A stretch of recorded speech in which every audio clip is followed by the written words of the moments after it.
We don't back down, this is what we're made of. Standing our ground, here it goes down. Oh, you and me, we're gonna be legendary. Oh, wait to see, we're gonna be legendary. Ain't no time like the here and now. Yeah, we showed up, now we showing up.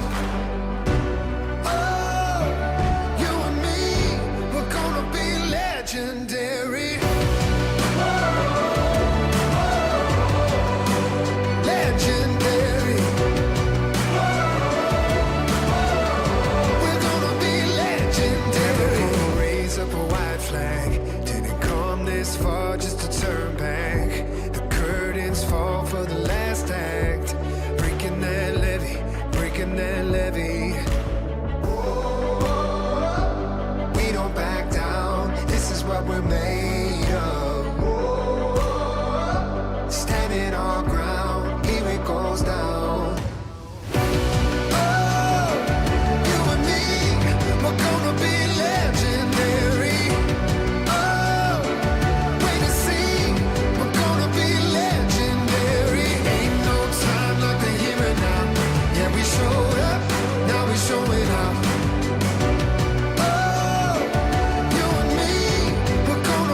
Legendary. Legendary. We're gonna be legendary. We don't back down, this is what we're made of. Standing our ground, here it goes down.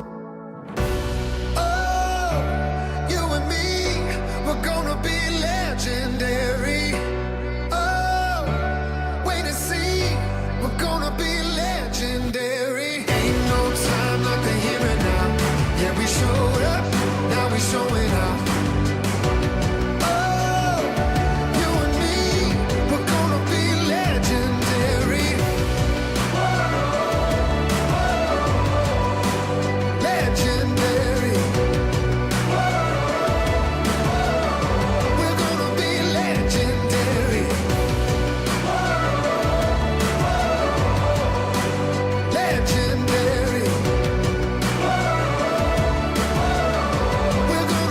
Legendary.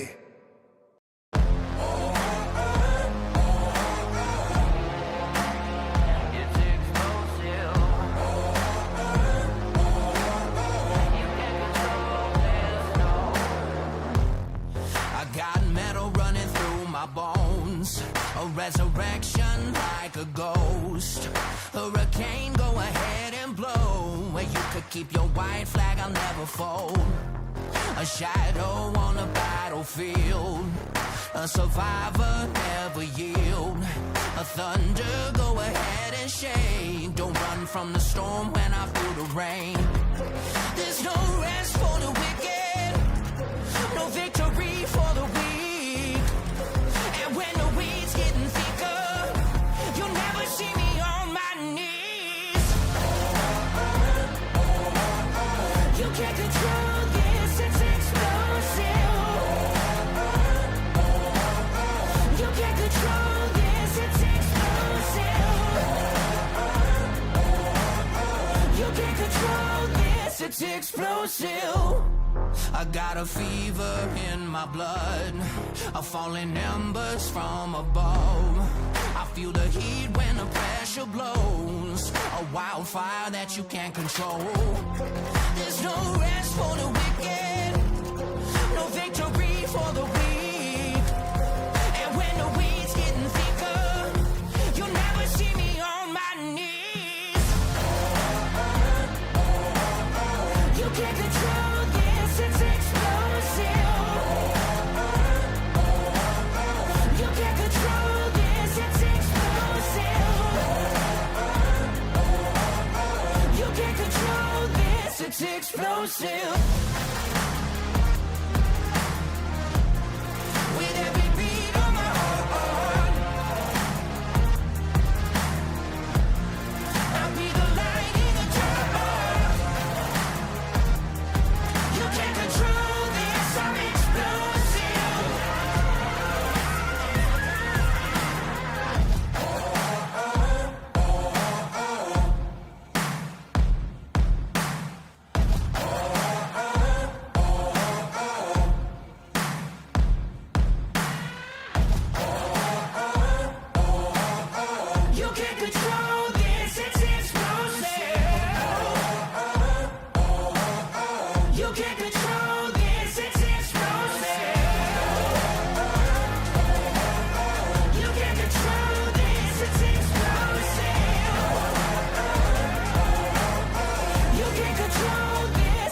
explosive. We're a racing family that you can trust on and off the track. So if you're looking for foundation repair, go online or give us a call to schedule your free inspection. If we fix your foundation and you mention Race On Texas, you will get a 1-year free subscription to the All Access Pass.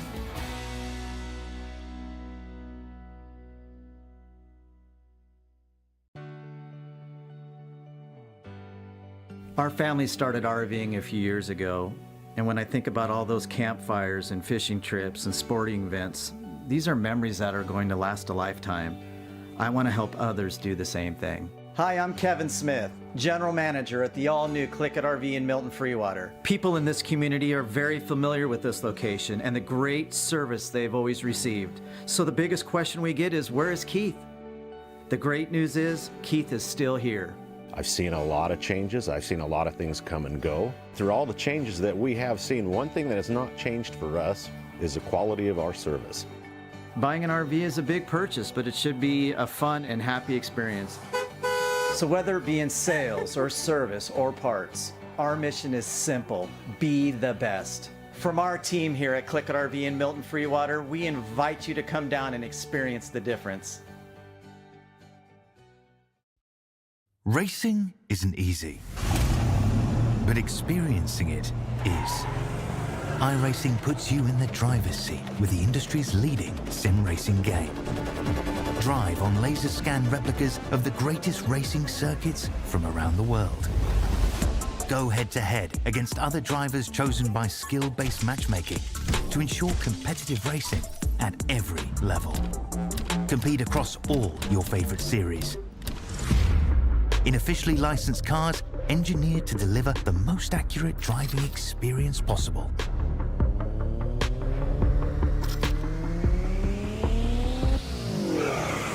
Join a race or host your own with players from across the globe. Race against the computer or in a league with friends. Feel the thrill behind the wheel. Visit iRacing.com.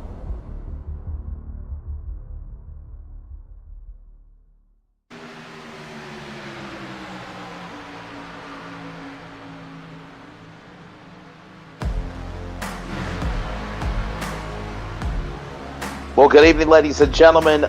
We welcome you to coverage of the Lonestar Racing and the second race of the 3-race series in the 2024 Road to the 500. Good evening. Welcome to coverage of iRacing on LSRTV. I am Wesley Outland. I am mobile. Just want to let you know that right now. I am definitely mobile. I don't sound like my normal self. Charles Wooten is in the comfy confines of his regular studio. And Charles, we're ready to go, man. After the trucks last night, we got the Xfinity cars tonight. This should be a fun one here, bud. This is going to be an exciting 312.5 miles to make up the distance of 125 laps tonight, brother. Good evening. Yeah, definitely looking forward to an extra 25 laps, a little bit faster cars, and probably one of my favorite, but that's just because we got some really, really cool camera angles for these Xfinity cars. Oh, yes. They did make some changes. I know you've been busy with drag racing all day, but one of the big changes they made coming into this race from last night is there is now the incident limit has been moved from 24 incidents to 26. However, there is no drive-through penalty or anything like that. If you hit 26, you are instantly DQ'd from the race. I know a lot of people were frustrated about that last night, Charles, for sure. And as you allude into that, let's take a look at the Hunt the Front TV race information for tonight. On the bottom left of your monitor, one fast repair, as you mentioned, given 100% fuel load for these Xfinity cars. They're probably going to go about an extra 15 laps more than what the trucks did last night. Unlimited tires. That means you can have unlimited pit stops, unlimited tires to take on 4 new sides of rubber if need be. 2 attempts, just like last night, in overtime if need be. And, of course, this race, 312.5 miles. 125 laps. Let's take a look at the weather conditions on the bottom right. It's presented by Kaufman Creative, and Charles, as we were mobilely setting up for this broadcast, partly cloudy skies, it's a lot cooler tonight than it was last night on the virtual sim here at Daytona. Yeah, quite a bit cooler, so we'll see how that affects these guys. I think it's going to make it a little better for them, to say the least, but we'll find out very quickly as we already have drivers out on track getting ready to get this thing started. Yeah, we do. Qualifying about to get underway here as here comes Mike Fahey. He's coming off of a top 3 finish last night, of course, in the truck race here at Daytona. These are the Xfinity cars, by the way. Tomorrow night will be the big one, and that'll be the Next Gen Cup Series cars. Super Bowl Sunday, our airtime will be at 8 p.m. Eastern, 7 Central, tomorrow night right here with iRacing on LSRTV. And, of course, it's going to be a fun one as we wrap up this 3-race series. And, Charles, here comes Mike Fahey, and we'll see what he can do here in this number 19 machine on the track. Yeah, I talked to him earlier, and I expect good things from him here tonight. You know, they're going to work in teams. That's what this is all about, team power. So they want to stay together on track. And the big thing that we heard throughout the entire pits today was, yes, they would like to start in the back and maybe avoid some of the chaos, but if it's as hard to pass as it was last night, they don't want that. They would rather risk it, because like they say, you got to risk it to get the biscuit. So, they would rather risk it and be in the middle or front instead of having to try to pass people, because it was virtually impossible last night. Yeah, it certainly was, and right now we'll see where he will end up in qualifying. Mike Fahey, 50.404 seconds. And looking at my official time and scoring here, 54.04 as the next group of drivers get ready to roll. There will be the best of their 2 laps on the track right now, as all these drivers now work their way around the racetrack.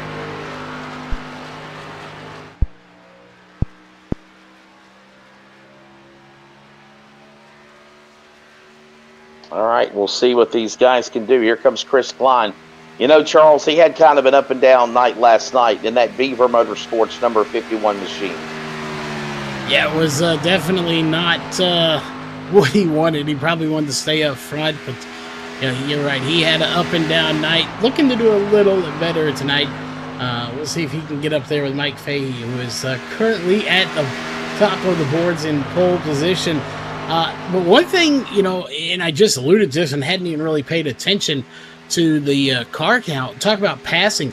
There's only about 32 drivers here tonight versus the 37 we had last night. So not quite as many. So that should make passing a little easier. So I might personally stay further back if I'm somebody like, Welch or Vermwald, Tinkler. These people that were up front, I might risk it back and work my way to the front. Yeah, we'll definitely watch that as we see these guys continue to work around the racetrack right now. Mike Fahey is the fast man, 54.04. Chris Klein is coming down to the line here. And we'll see where he'll end up here in his qualifying run. There is Robert Vormwald on the backstretch, Charles, of course. We'll see what he can do as David Duke is right now the fast qualifier. So David Duke, Skylar Herod, Mike Fahey, who was at the top at one time, he's fell back to 3rd. Matthew Berkovitz is now 4th. Connor Leach, last night's winner. How about that race last night in the trucks, Charles? Connor Leach put himself in a perfect position to get the win, and a big victory for him in the trucks last night at Daytona. Your take on that one? Yeah, it was a good race for him. He put himself just where he needed. What I want to find out as we go over to Christian Tinkler, I want to know, can he sweep it? Could somebody potentially sweep all 3 races here in this 3-race event? I think it could be done. I mean, this is kind of a crapshoot. You got to really, be in it to win it. You got to put yourself there. But there's a lot of luck on the side, too. and changing that 26 incident limit, that could hurt you, but it could also help you. So I look to see, I think he can sweep it. Then again, we could have 3 different winners in 3 different races. Yeah, Christian Tinkler was very, very disappointed last night after what happened to him in that number 38 machine. And you would have thought, honestly, that he could have been the man to win this race and just kind of fell short there at the end. But honestly, got a way to turn things around, and he does have time to turn things around tonight, Charles. And obviously, we'll see what he can do as he works his way down to the start-finish line. Yeah, and he puts himself 4th fastest with a 50.391 as Brian Shepard on track now. And there is still time for other drivers to take some laps, obviously, with just over 3 minutes. However, nobody else is on track.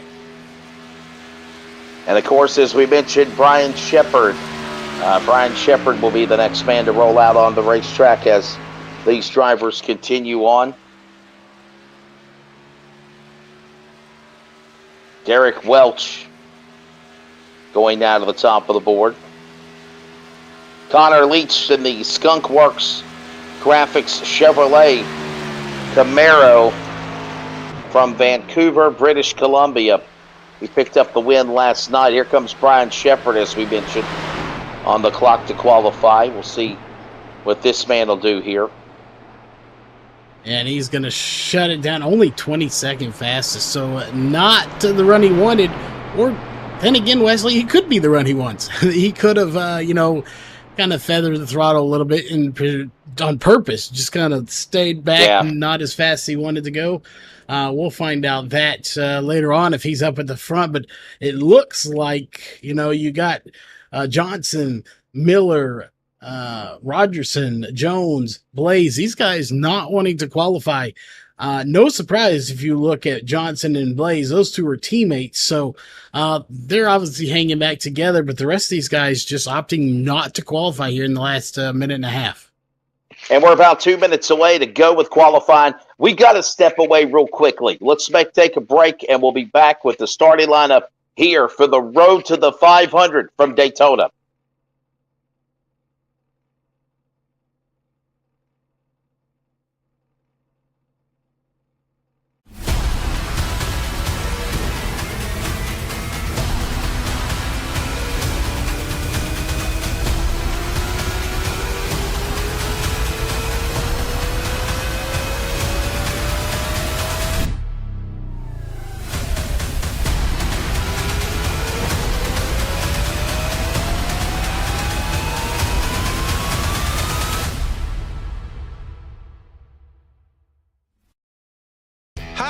Welcome to Day Motorsports. Come on, check out what we got.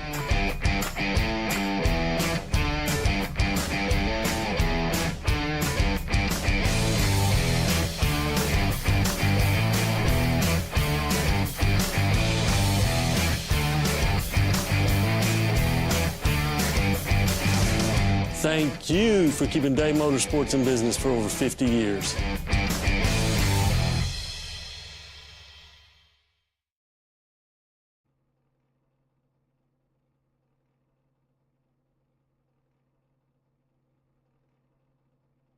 So Derek Welch is the man that will bring the field to the green flag. And what a time being put down, 53:53, as the countdown clock is about to expire.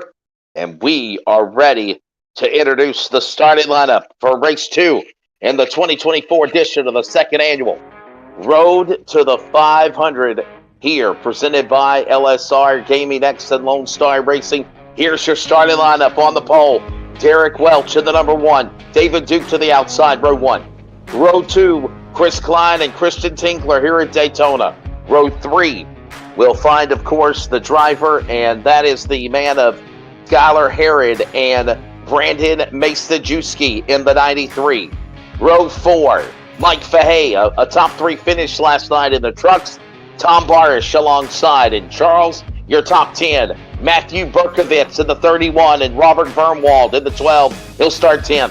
Yeah, row 6 going to have Connor Leach looking to do what he did last night once again in the 210. What a number for Tim Smith in row 6 outside. On at row 7 is going to be the 98 of Robert Smith. And on his outside, the 97 of Jonathan Willie. And I'm getting all the easy names tonight. I like it. The 02 on row 8 is going to be Cody Sanderson and Jackson Stevens. On his outside, row 9 is going to be Adam Kilpatrick. And the 13 of Patrick Kopp. And rounding out your row 10, Wesley is going to be Landon Price and Keaton Burnett. I believe that's like, I can't even read my own writing. Burnett in the 26th machine. Yeah, that's Keaton Burnett. Moving on to row 11, Ryan Gillette in his final season and final race here at the Road to the 500. The man of the 14 to the outside, Brian Shepard in the 88 machine, row 11. Row 12, Austin Ruskoff in the 188, Scott Milner in the outside of the 18. Row 13 will find Drew Blaze, and the man that has created the chaos and mayhem, that is the Road to the 500 in LSR Gaming, that is Justin Johnson from Texas in the 10. Row 14 will find Darren Jones in the 3, Dustin Rogerson in the 23. And your top 30 will find Shane Miller. He'll start 29th here for this race. So, Charles, we're not at almost 40 cars, but it is a very good field of contenders here. And you got to wonder if some of those rules might have ran some of these drivers off, especially, if you will, getting rid of the haters that might not be happy with the decisions of the determination of the new rule after last night. It very well could have, and I'll say it bluntly. We ran off some of the riffraff. That's what we did. The ones that were taking advantage of the rules, and not all of them. I do know some of the guys are just not able to race tonight. That is going to be a factor too.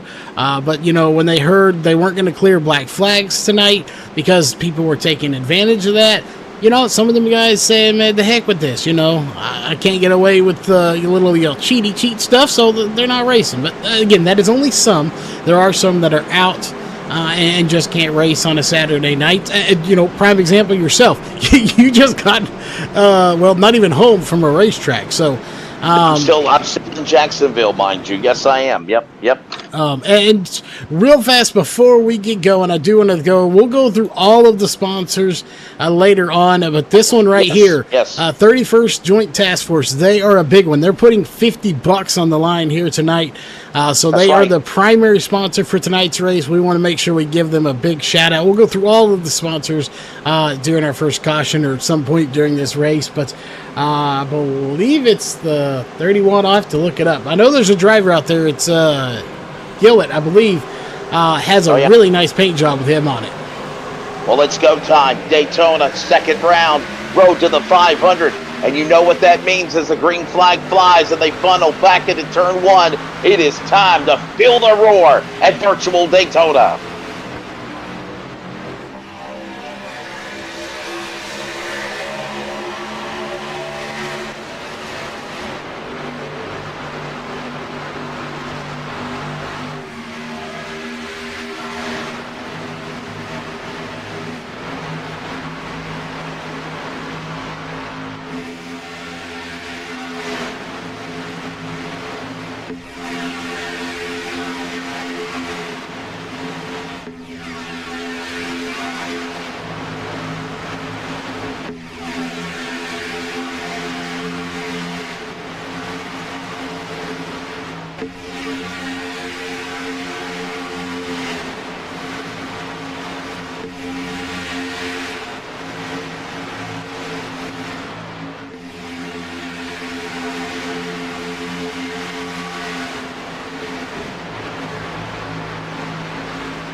And ladies and gentlemen, the bass in my voice is back. The dulcet tones of Wesley Outland, as Charles said, as the thundering virtual herd send them into turn number 1 and 2. Charles, I can hear you. I can hear the cars. I can hear the atmosphere here in virtual Daytona. And now it's like I'm literally right there in the action as Derek Welch is the man leading the opening go. Yes, for anyone that wasn't here prior to this, that just joined us, go back and listen to it when you can. We're talking about he is going from like right now on a Bose high-quality $6,000 headset and he came from like, you know, the 2 tin cans and a string this one was talking to on before. I want to shut up, Charles. I want to thank costs, okay? I want to thank costs. No correction. It's AKG. AKG for at least the survival mode, all right? And we made it work. And we're in Jacksonville. I am mobile, but we're underway. Kick back, relax, and enjoy it. Put your feet up as it's a good one here. And we're at the opening laps as right now Derek Welch is leading the way. Chris Klein in second, David Duke third, Christian Tinkler, Skylar Herringer top 5. It's so excited. Even the dogs are in Paul's mode checking it out. Yeah, and I'm really liking that. I believe that's a 51, I think, your leader. That might be the one of Welch. It's hard to see the number kind of blends in there, but I'm really digging that black and neon yellow. By the way, that's the colors I'm painting my new RC car. But that's besides the point. I'm really digging the paint job here, and really just overall, they got some really nice paint schemes out here as I was watching in practice.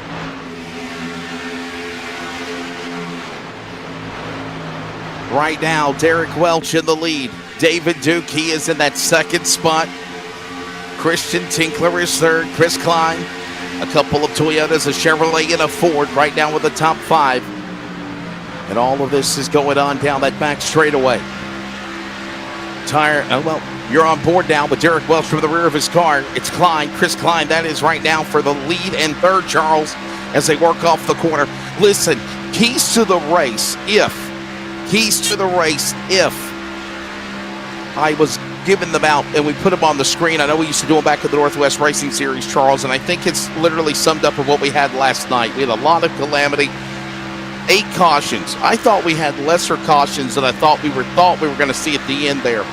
But you got to pace yourself, okay? Listen, you're going an extra 25 laps, more 50 miles than what you normally went last night. So you literally are going 125 laps tonight. That's 313 miles. That's not 250 miles. You've got to pace yourself, obviously, Charles. And to win the race, you must first finish. And everybody needs to respect everybody around the racetrack. And I know that they got this new incident point limit effect, but I also understand, Charles, that the 2 laps before going 3 wide, 4 wide, any kind of way ride is enforced again tonight for this race.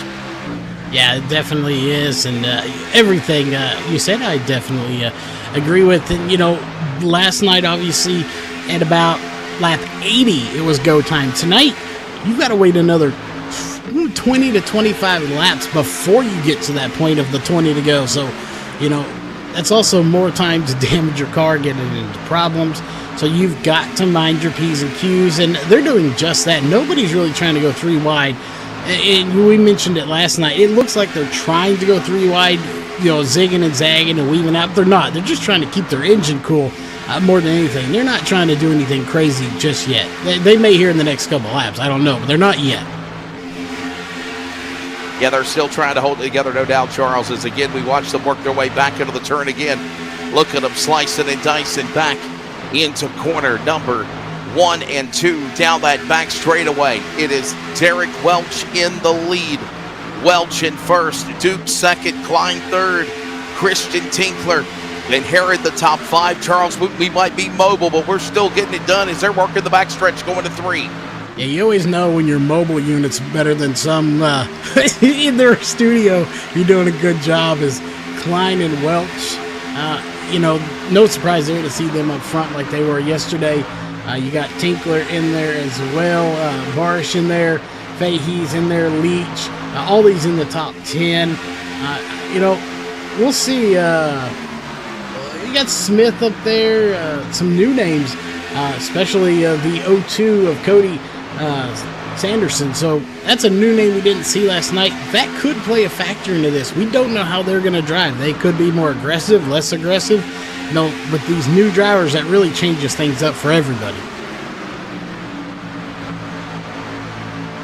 Charles, I'm sorry, buddy. I was going back listening to the voice change there. And everybody, RGL Motorsports, I do apologize. Something came up, and Justin Johnson was unable to join us in the booth tonight. So, again, he's not able to join us here in the booth. Maybe we can grab him. And Charles, you got Discord better on your end, because obviously, I'm using the other laptop when I'm mobile that you fixed up for me, and we know Discord is kind of cattywampus. So, obviously, for posts, we'll go to Discord mobilely for the top 3 interviews. But throughout the race, if you want to grab some people during the cautions, if we have any, then you can grab them and get an interview here, man. Yeah, put you to work. I'm not thinking we're going to have too many, to be honest. And if we're going with the under-over rule tonight, we'll set it at 8 today. And I think we're going to have 5 cautions tonight.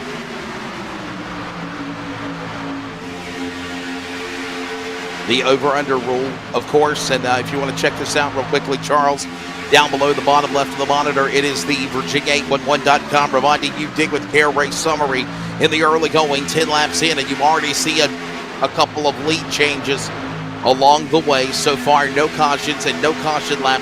Over or under, what would you say your number was, Charles? What did you say? I say with 5. 5 is the caution limit we're going to have today.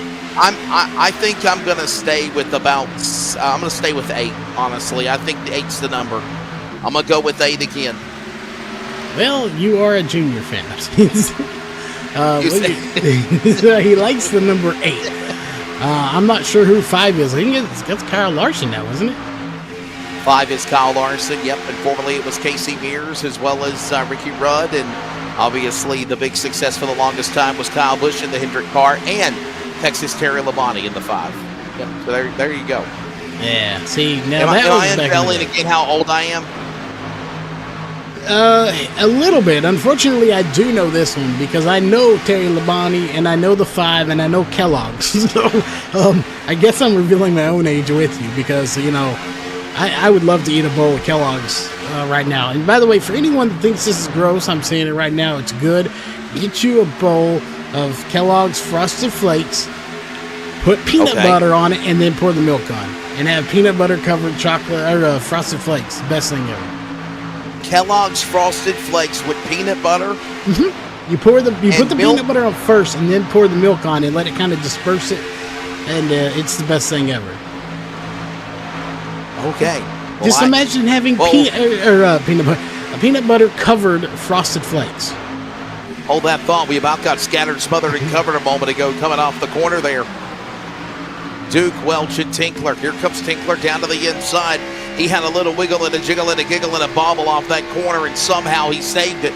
You're on board now with David Duke. Tinkler right there in tow. To the inside, Chris Klein. And here comes the Thundering Cavalry working up the banking off of that 31 degrees here at Daytona off the corner, heading to the Tri-Oval. By the way, don't forget next Sunday, less than, of course, 8 days away, the 66th running of the Great American Race, the Daytona 500. And this is, again, the iRacing version of the road to the 500. And why do I say that? Because next week you have trucks, Friday night, Xfinity, Saturday, and Sunday, the Cup Series. Tonight, last night, trucks. Tonight, Xfinity. Tomorrow, the Cup Series. And it's going to be a good one, presented by all of those sponsors. And, Charles, let's throw them up on the screen real quickly. The road to the 500 at Daytona is presented by 31st Joint Task Force and the Ninja one coming up behind it as well. You like the race car Ninja graphic. Yes. And, of course, thank you for the men and women of our country that continue to protect and serve to allow us to have the freedoms that we have today. GTR Simulator, Swift, and no, it is not a promotion for Taylor Swift, which, by the way, it sounds like she wears pins on stage. And finally, LSR Gaming X on Twitch, Facebook, and Discord. To get off that one for a second, I did find out, by the way, that that Swift is actually an energy drink with no sugar. I did find that out earlier. And it's not even after midnight, folks. Oh my goodness. Yeah. So there's that. Well, while we're on the subject of just, throwing things out there, we might as well go to the 49 of Drew Blaze, because I told them I'd give him a little bit of airtime. You can't see what's on his hood, but it's probably the best thing, because there's a word on there that we can't quite see, and that's good. But he is not a Chiefs fan, to say the least.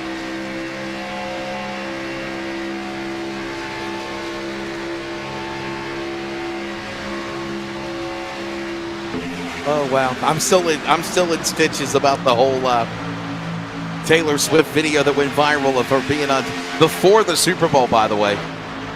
So hopefully she'll keep those depends on for Swift code flying back to the big game tomorrow. Supposedly she's in Tokyo. We got pit stops, by the way, and while that goes on, there's a big gaggle of traffic working their way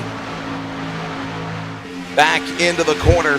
Hello, everybody. Send us a like and a share and hit a follow and subscribe on the LSRTV social media. Got almost 40 people watching right now. Hit that subscribe button. If you care, you must share, as I'm about to do mobilely here in Jacksonville as well. And right now, it is 16 laps in. Welch, Duke, Klein, Tinkler, Herod. Sounds like a cross-country law firm. But those are your top 5 drivers right now. Charles, here they come storming off of turn number 4. Look at this nice big precision pack, and they're all staying organized. These guys are not getting out of line. They're staying nice and calm, and this is what you want to see. They're still racing. While it doesn't look like, what you're used to and what some of the people out there want to see, beating and banging and destroying cars. Or in the words of Tony Stewart, we didn't reckon of cars. We need to turn around and send half the field the other way. We're not seeing that, but that's not bad. We want to keep all of these cars till those last 10 laps, and if they want to wad them up then, go for it. So keep them clean now, because later on it'll make for a much, much better show. Derek Welch is the man that is currently leading the way. And what a phenomenal job for this man right now, staying in that top spot. Holding off all comers. Not anymore now. David Duke. David Duke now powering to the lead of that number 78 machine down to the inside. And while all that goes on, he opens the door for Klein and Tinkler. Herod in that mix, and somehow, Charles, they are just slicing and dicing and somehow keeping it together as they continue to fight that virtual side draft air going into turn 3. Yeah, speaking of side draft air, temperature hasn't really changed, but wind only 4 miles per hour. I remember last night the wind was about 12 to 15 miles an hour, so there was a lot more wind and draft and side draft and, a lot going on those trucks. So a much cooler, calmer night tonight for these guys out front, like Duke, Leach, Tinkler, Klein, Barsh, all these guys that are pretty much setting the tone for how they're going to be perceived. Are they a big threat or little threat? Right now, if you're anybody but those top 5, you're seeing these guys, they are a huge threat. They are able to stay up front.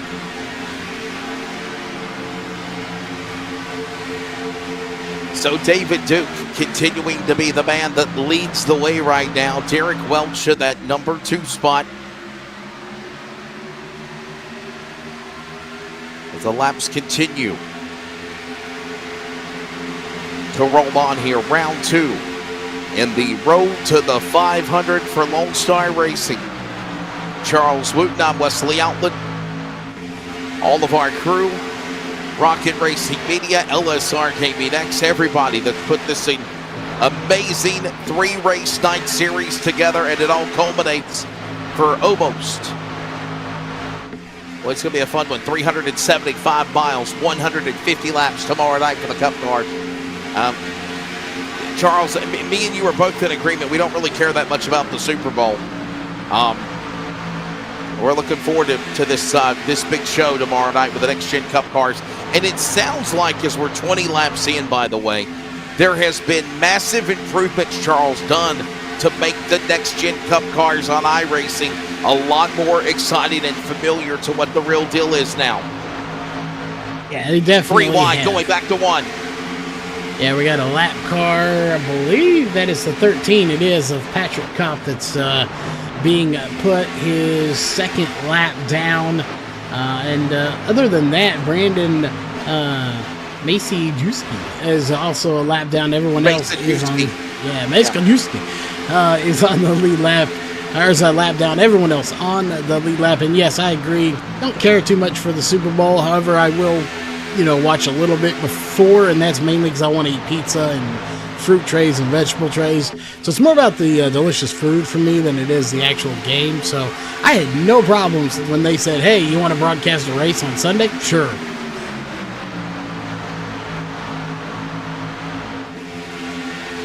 Two by two. 3 wide behind the top 10 as they work back up the banking. 31 degrees here at the Daytona International Speedway.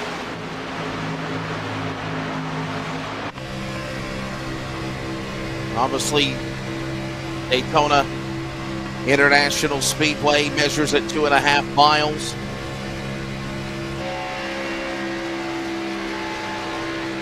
Yeah.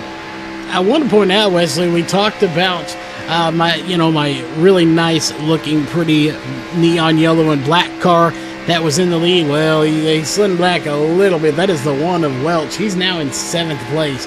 But, you come, you go, you get to the front, you cycle around. I said it last night. Daytona at the front is kind of like one of them rotating doors. It just rotates back and forth, and you come to the front, you slide back. You just have to make sure when that door stops, you're at the front. 31 degrees of banking on the high banks of the World Center of Racing, even virtually. Again, the track nicknamed the World Center of Racing, built back in 1954. The first race was 1957. iRacing has had it on since its inception with the, of course, simulator of mimicking a blueprint of the real deal here at the World Center of Racing at Daytona. 31 degrees of banking, as I mentioned, back into the corners. And then, of course, you have the work that goes on the back straightaway. That measures at 3 degrees, that 3,000-foot back straightaway to a 1,500-foot front straightaway. That's the tri-oval. And they go from 31 degrees at a transition from 18 degrees. And Charles, I think the best thing to do, buddy, let's go on board with the leader, Mr. Leach. Winner last night of the trucks, trying to go for the sweep. And watch him climb the banking here from the gyro cam. And if you were watching on TV for the 500 next Sunday, just like iRacing, it looks just like the real thing, Charles Wooten. And you know that, buddy. You're a bigger fan of iRacing than I am. Yes, and it's definitely the way I get my fix for NASCAR. Yes. And man, the banking on this track is huge. Yes, 4.023 kilometers. The size of the racetrack here at Daytona. Closing in, by the way, on green flag, lap number 25. Charles, let's give them a rundown right now, full field rundown, as we still have 100 laps to go here at Daytona, not even halfway yet. Halfway will be on lap number 63. Christian Tinkler is the leader. Tom Parrish is second. Connor Leach, the truck winner last night from Canada, our friend of the North, is third. David Duke fourth.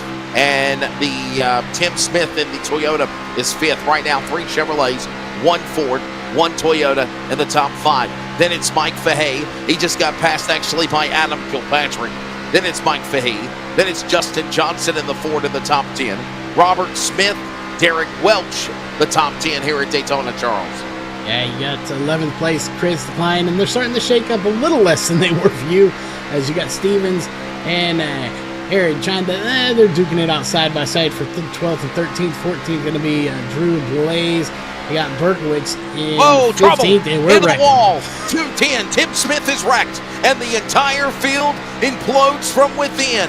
Big trouble on lap number 26 and a half.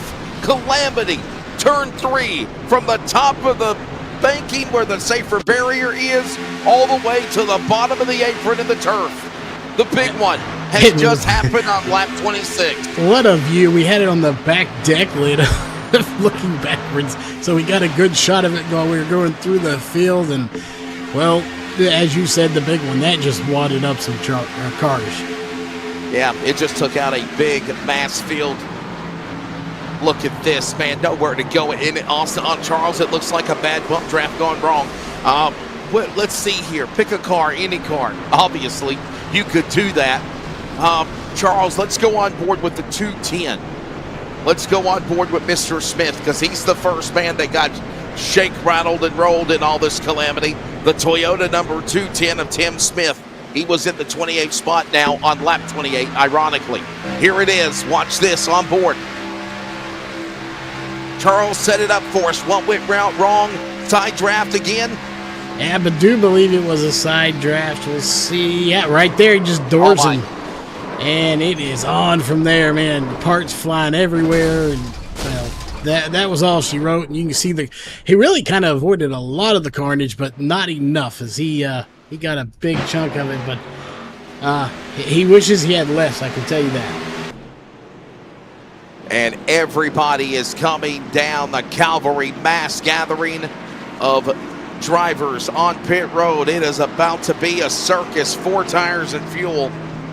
Again, unlimited pit stops, 1 fast repair. There's the saving grace, Charles, in that race, at least tonight. You have 1 fast repair, meaning, while if you wreck, you at least get a reset to be back at 100%. Now, if you crash again, you got to go on the damaged vehicle policy clock like NASCAR does in real life to try to fix your car. But if not, you tow, you're out. And you mentioned the incident points that's being enforced tonight as well. Yeah, they've got 26 points, and, anything can get you incident points. Usually, it's rare to get 1. You can get 1, but usually it's 2. So you can get 2 for out of control, 2 for contact with the wall with another car. So some of them guys that were just in that wreck could have easily accumulated 6 to 12 points, or X's as they're called. And no, we don't mean Twitter. But they could have got 6 to 12 incidents in that one wreck.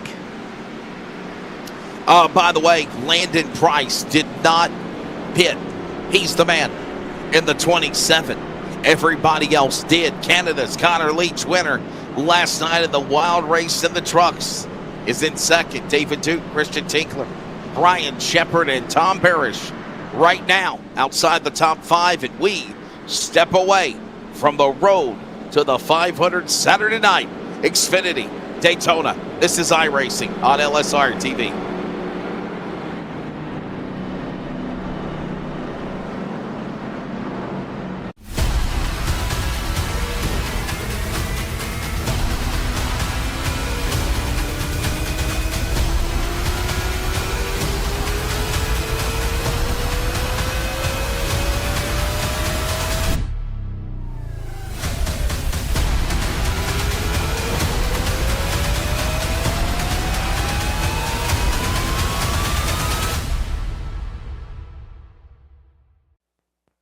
Community Radio Network, WCRN 87.9 FM, Clayton, Garner, Raleigh, North Carolina, USA. We are CRN.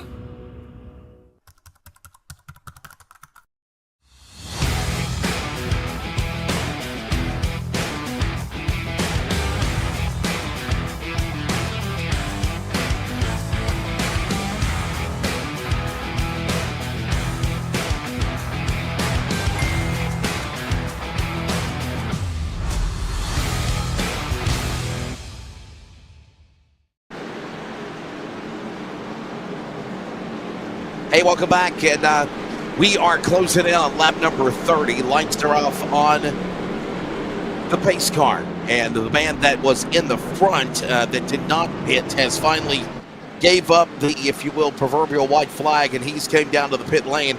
Landon Price now pitting, 4 tires and fuel, and we now set back up for the restart. So the man Connor Leach is out in front. Let's give you a little story time about Connor Leach, driver of the Skunk Works Graphics Chevrolet, from a Canadian boy joining the boys of the South. And he's from Vancouver, British Columbia. Hey, Charles, hey, can he go for 2 in a row? I think you can, I like him. There's only one other Canadian. I didn't like him too much, but I like this Canadian. So we won't mention his name, but yeah, I got no. You're going way in the annals of time in the world of iRacing on LSRTV. Yes, we're going way in that Wayback Machine, but no, I think he can do it. I'd love to see a fellow racer from the north come and win this thing. That'd be kind of interesting. Well, let's see how it all shakes down. Shake, rattle, and roll time here at Daytona. And by the way, good. I just want to let you know, if I stop talking for a little bit, it's not because I mean to. I watched Days of Thunder, and then I knew we were doing a race, so I made some homemade ice cream, so I may be eating ice cream while we're doing this. You're eating ice cream? Well, not yet, but I may be here in a minute. It's not done yet. Oh, okay. But, I saw it on Days of Thunder, and then I was like, you know what? I need some ice cream when we do this race. Ice cream. I mean, it seems fitting, they ate it during that movie, so. Well, all but Trickle, he didn't. You're exactly right. And as much as I've been doing for the last 4 or 5 nights, I could definitely go for what they got, the vanilla bean ice cream. Was it Bluebell, right? Yes, this is going to be homemade chocolate. I have had that before, but this is going to be homemade chocolate. So, that's it. I'm flying to Texas from Jacksonville. So, talking about some homemade ice cream, right? Yes, best kind you can get, homemade chocolate ice cream. Turn it in your bedroom. Yes, and I will be enjoying it. I have a freezer here, so I can just get it when I want. But I guarantee Leach and Duke and Tinkler Shepard, those guys are not eating ice cream right now. They didn't got time for it because they're out leading this race, top 4. So, yeah, they're definitely not eating any ice cream right now. They're just trying to focus on winning this race. And I think we're doing pretty good. We'll bring that up real quick for you because I know you'll like it. The V8811.com, Dig with Care, race summary. And 1 caution out of 32 laps so far. That's not too bad. Doing well, my friend, as you said. 1 caution. That's, by the way, brought to you by Virginia811.com, reminding you, dig with care and call before you dig. And shout out to my buddy with them, Mr. Brian Morehouse. He's at New Smyrna with the NASCAR Will and Modifying Tour. Round 2 of the World Series of Asphalt Stock Car Racing at New Smyrna Speedway. I did see that on some social media where he was out there, and just a fun race out there for that one. Never been to it in person, but I know it's a great event for the World Series. So hopefully he's having a blast out there, and hopefully as much fun as we're having here watching these guys duke it out. And we're already 92 laps here. We're about to be 90 to go. Wesley. This race seems to be clicking off a lot faster than we did last night. Obviously, the trucks or the Xfinity cars a little bit faster, but we're still clicking 47-second laps. So we're not that much faster, but this race seems to be going faster as a whole. Yeah, it certainly is right now as we continue to watch these guys working their way back around to the tri-oval, back to start finish. And we will be approaching, it looks like, lap number 35 next time around here, working the 35th lap of this race will now be concluded. It's Connor Leach and David Duke. I'm afraid to give a full-filled rundown because the last time we did, all hell broke loose. We don't want to do that, as now Christian Tinkler is now making a move on the Ford with a couple of Chevrolets of Duke and Leach. And this goes on in the back straightaway, Charles, as they extend it to 3. Yes, I won't let you do another one of those. No, please don't do that. No more. Working off 4. As we come back down to the line again, another lap. 35 in. By the way, that's 90 laps to go. If you are doing the math, we're closing in on 100 miles because 40 laps is 100 miles here at Daytona. Yeah, we're probably around 90 miles now of the race, 90 miles completed. I'm really good that you're doing the math because I'm a picture kind of guy. I do graphical stuff. So yes, I'm not good. I am very good with numbers, obviously. So I'm good with some numbers like numbers like 28, 38, 55, 31, 78. Those are your top 5. I'm good with those numbers. But adding and subtracting, no. So we're working lap number 36 on a 2.5-mile oval. That is 90 miles completed, as I mentioned. So I'm dead on it, Charles. Was I dead on it or was I dead on it? I wouldn't know. I don't know how to do math. But I'm going to assume you're dead on it. Oh, my goodness. Don't let everybody think you're illiterate, right? I mean, was it... I'm not illiterate. That's if you can't read. I can read. I just can't do math. Read the numbers, right? I'm no mathematician. Actually, that's not true. I was actually really good in math, and we're about to have a wreck for caution number 2. Oh, there it goes. Oh, with trouble again. Look out. And they are wrecking in the tri-oval this time, working off turn 4. You got some big trouble. And that kind of all started with the 55. And it all started, as you mentioned, with that double nickel, the 55 car. Looks like Scott Milner's involved. Robert Verwald got a piece of it. Pete Burnett. And the man that's the culprit is going to be Tom Parrish in the 55 as he's the green bar. Here's a replay. Yeah, looks like he got off Tinkler. Tinkler wasn't backing down, and then he got boxed in by lap traffic. Yeah, I guess you wouldn't say he's the 100% culprit. Just some tough racing there. Just some rough. So I wouldn't say rough, just some racing.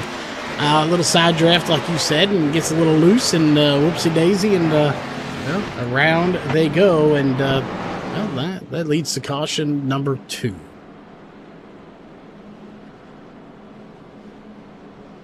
So the yellow flag is flying again. All right, Charles, question is, are they going to pit now? They just pitted probably, the last pit lap was on lap number 28. We're about 10 laps to go.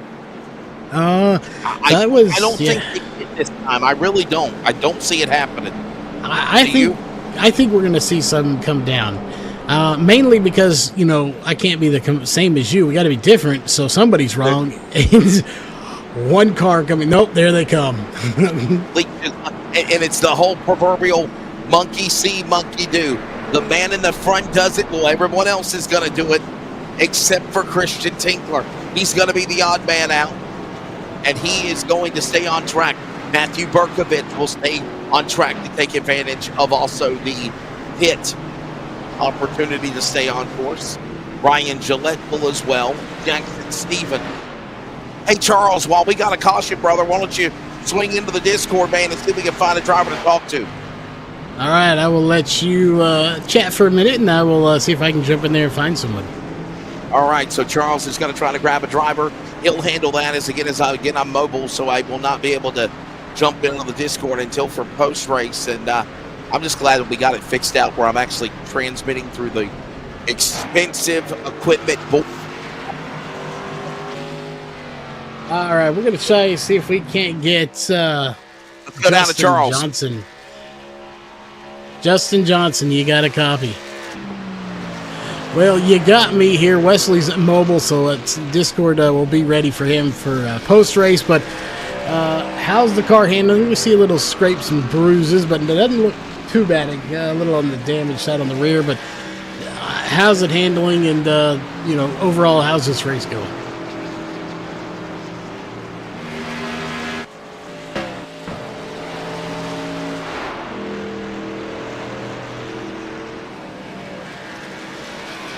Well, before the car was trash, how was the passing is what we're getting at, because we know last night was not good. So before the damage occurred, how was it handled?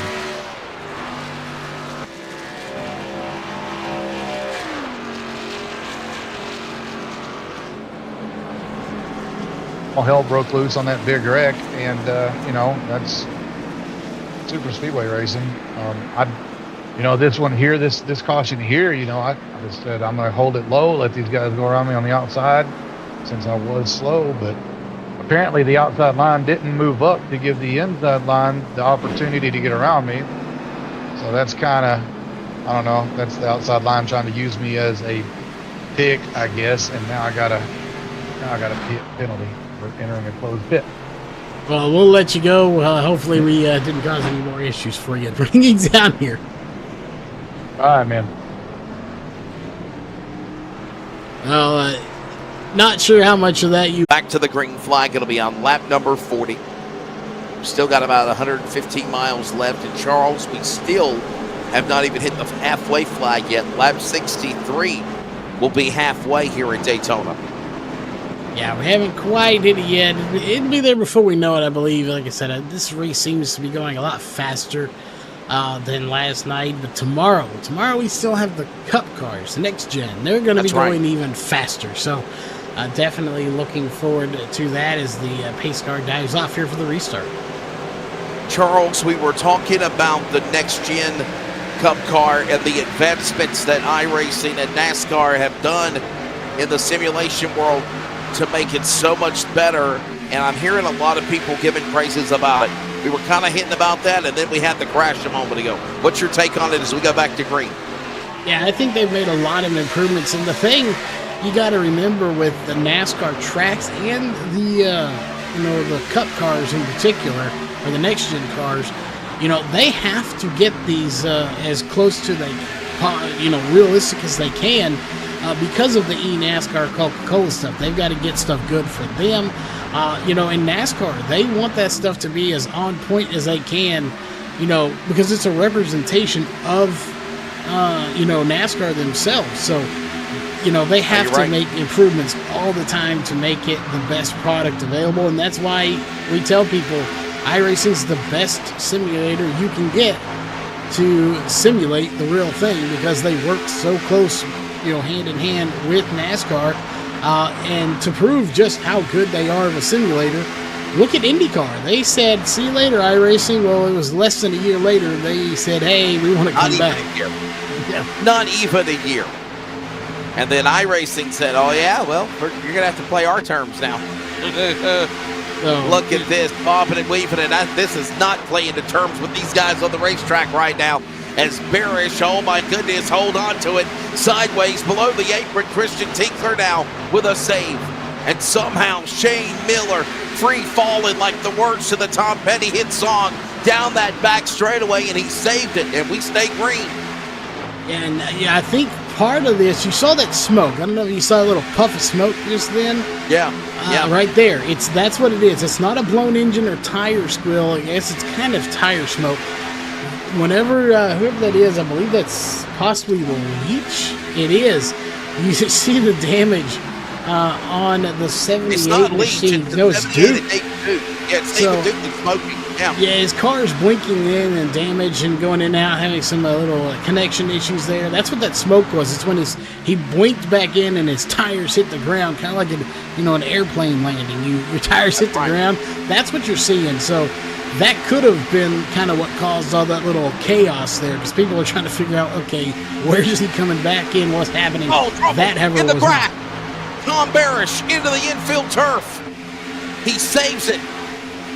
Stays on course. He goes from the penthouse to the outhouse, but we still stay green as the field works back into 1 and 2. And there's the caution. Yellow flag for the third time here at Daytona. And he purposely, Charles, stalled the car at the bottom of the racing groove to have the yellow flag thrown. Yeah, we'll take a look and see. And yeah, you can tell, right? Coming up, he gets a little bit of a hook, I do believe. But yeah, you're right. The caution did not come out until he sat there on the track. Yeah, I think it's, here it is. The front end of Tinkler's car got into the rear end of the 55. And that's Tom Barish. And then Tom could have continued, but then he stopped right there. And because of that, they threw the caution. And then he rolls away.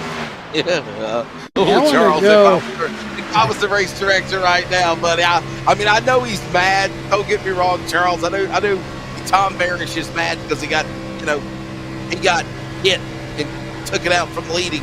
But he stopped deliberately to bring a caution out. Here's on board with him. Listen, take a listen. Yeah. Little. Oh!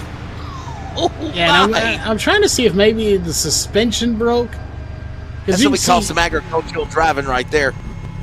For all you SCCA off-road fans, right?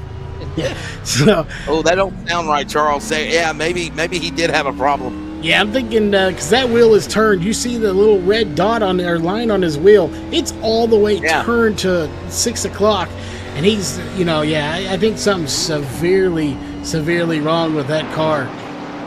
So he probably just couldn't get back onto the track. But either way, the caution does come out, and that was a hard lick to the inside pit wall. We're just over 100 miles into this event for round 2 of the Road to the 500. Presented by Lonestar Racing, LSRTV X, and also presented by these fine sponsors. 31st Joint Task Force, and yes, there's 2 logos because there's the official one and then there's the Racing Ninja one. Yes, we like the Racing Ninja. Thank you to our military. Yes, GTR Simulator. Thank you again. Swift Energy Drink. And LSR Gaming X, located on Twitch, Discord, and YouTube. Find them today. And of course, iRacing on LSRTV. And tomorrow night, Charles, can we let everybody know tomorrow night's going to be kind of like a radio feed, as we're going to have CRN broadcast the Cup race tomorrow night.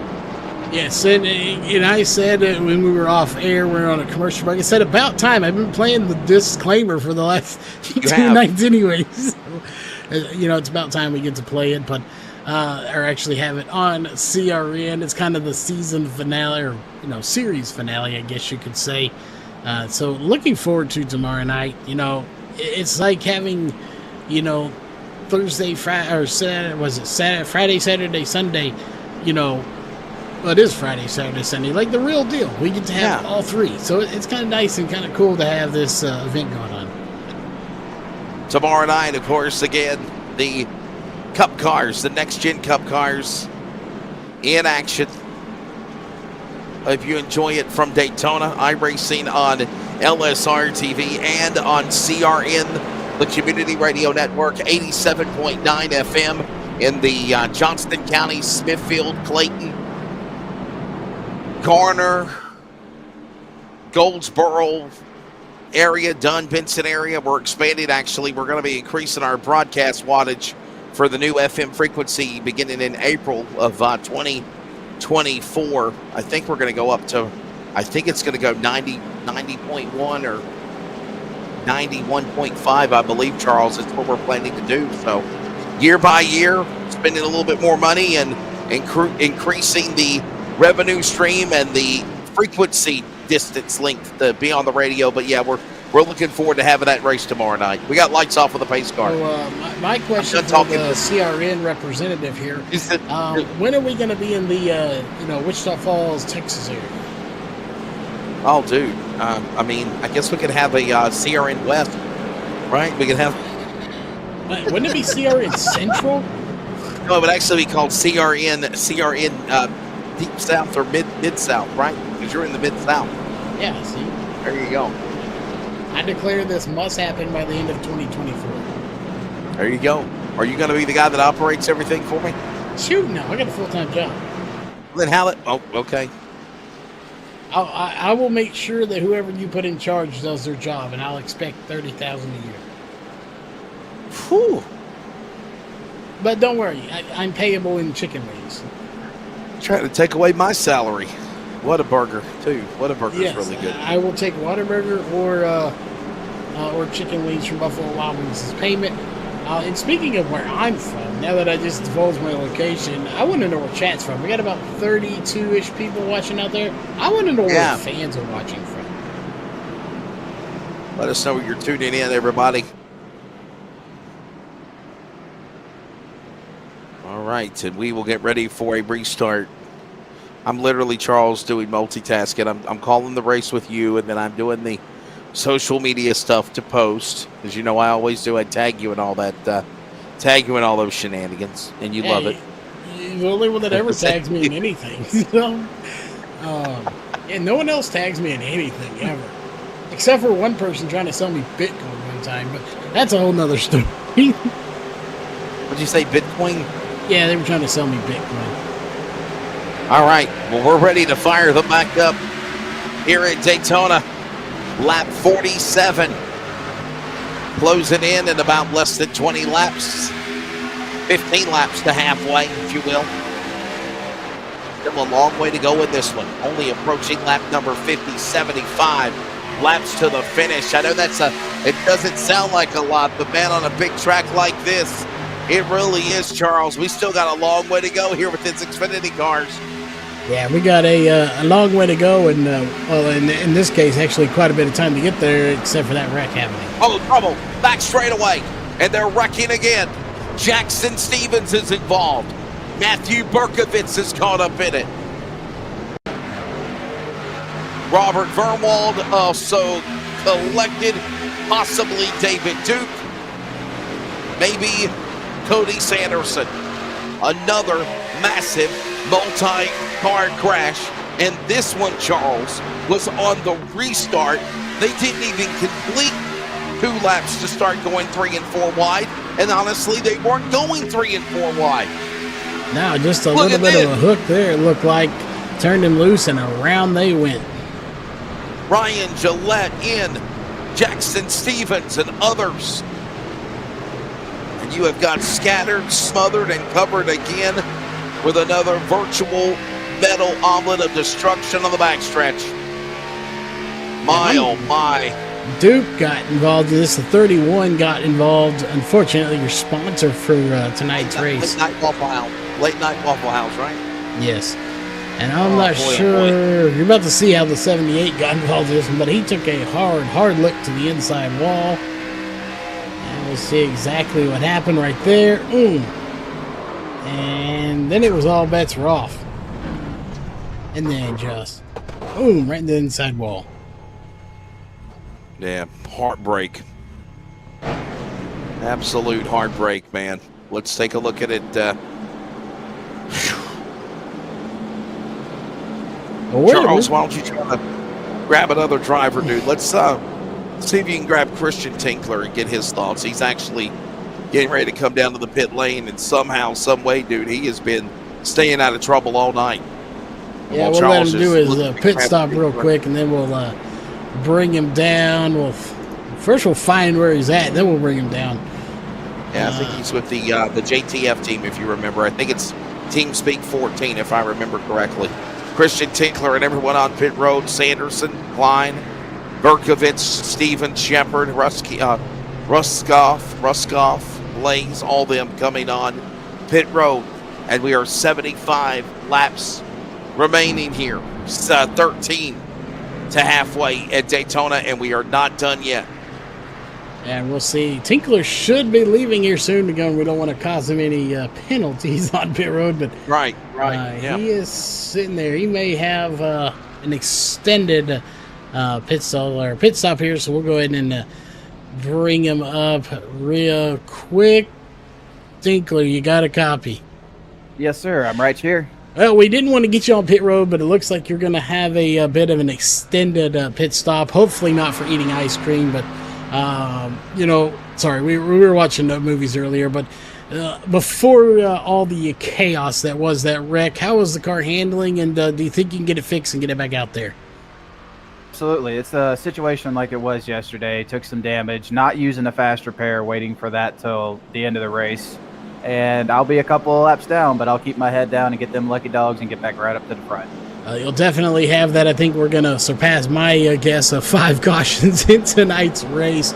But lights are still on the pace car, so we'll get you one more question anyway. But, you mentioned it a little bit, kind of the same yesterday. Passing, just not the easiest thing here again tonight. That's true. The only thing that I've noticed so far is if you get a lap car in that little bit of draw from the front row, if you can manage that real good and get a good launch out from behind him, you can make a move. But other than that, it's hold on. You're going to have to wait to see if something happens.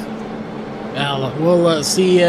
Watch you get back to the front. And real quick, shout out. We know your team is sponsoring this race, so you want to give a shout out to them real quick? Absolutely. I love my family over at the 31st JTF. We're a good unit. We all strive to have a blast, and everybody has a good feeling whenever we're hanging out. I do want to shout out to my boys over there in the racing unit, Matthew Berkovitz and Ryan Gillette. Ryan's up there leading us now because I had to take repairs. Matthew's coming back. He had a little bit of repairs to do, but he's going to get up there and get in that fight again. We'll get you down there, but just know right now it is a 31st sandwich out there. We got one at the top and one at the bottom. So it's a sandwich. So you can squish them in between and get to the front and get a 1, 2, 3. Yes, sir. That's the plan. All right. We'll get you back down there and good luck. All right. Thank you. Roll Tide. All right. There you go, Wesley. Let's chat with him. He's a little more optimistic. I think he's got the damage, but I think he can get back to the front. Well, we'll see. Obviously, we were making the analogy that he was taking a lot more time on pit road than expected, and obviously, I think either the intent, Charles, is to not use the fast repair and to go on the damaged vehicle policy to try to fix some damage on that car. I think Christian Tinkler took some damage. I think he did. I think he got more damage than what we thought it was. Yeah, he definitely got more than we thought he did. But, yeah, he's going to be a couple of laps down. But like I said, we'll have those cautions. He can get them back. And he'll go from there. It's a pace car about to drive off. And what I do like is they are enforcing the restart zone. So we know exactly where these guys are going to start. They can't fire early or they will get a black flag for it.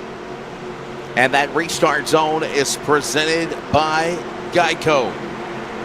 And the Geico restart zone, here they come back to the firebox. We go back to green, lap 51. 12 laps to the cross flags here in 313 miles tonight. 312 and a half is to be exact, for 125 laps around Daytona. Here's a quick scenario, Charles, and you know this to be true. Next Saturday, the Xfinity Series will run the United Rentals 300. That's 300 miles, 120 laps. This race, Charles, was an extra 5 laps, an extra 13 miles for these guys. Yeah, it'd be kind of interesting that they do run 5 extra laps, but hey, these guys can handle it. What's 5 laps when you're running 120 anyway? I say go for it. Interesting, another little fact is we're single file in the top 10 right now. That's odd. That's the first time we've seen single file action all night long out of 52 laps completed. We're about 10 laps away from the cross flags. Let's take a look at the race summary again. And I believe right now it is 4 cautions. The over-under, what did you say, Charles? You said 6, right? Or 5? 8 was the over-under point, and I said 5. So, I think I'm going to lose that one again. Yeah, the over-under for me was 8. Last night I just snuck in with the no cautions after the 8th yellow flag last night. But I'm going to stick with that number tonight. I think things are going to settle down. Hopefully we can get into that long green flag run and get into the second half of this race as they work their way back down into the tri-oval. Turn 1 and 2. Ryan Gillette in the lead, up 20 spots. This is his last hurrah. And boy, man, look at these guys driving below the apron and climbing up to the top of the bank. And Charles, this is what's causing these wrecks. And there we go again. I mean, literally. Is that the 51 of Chris Klein? I believe it is. Yes, it Survey is. says yes. Look out, John Boy and Billy. Yeah, they're just getting a little bit, aggressive here a lot earlier than I figured they would, and a lot earlier than they probably needed to. But, we'll just have to kind of wait and see, exactly what happened here. As we go to the backstretch, we'll go, there, just drove a little wild.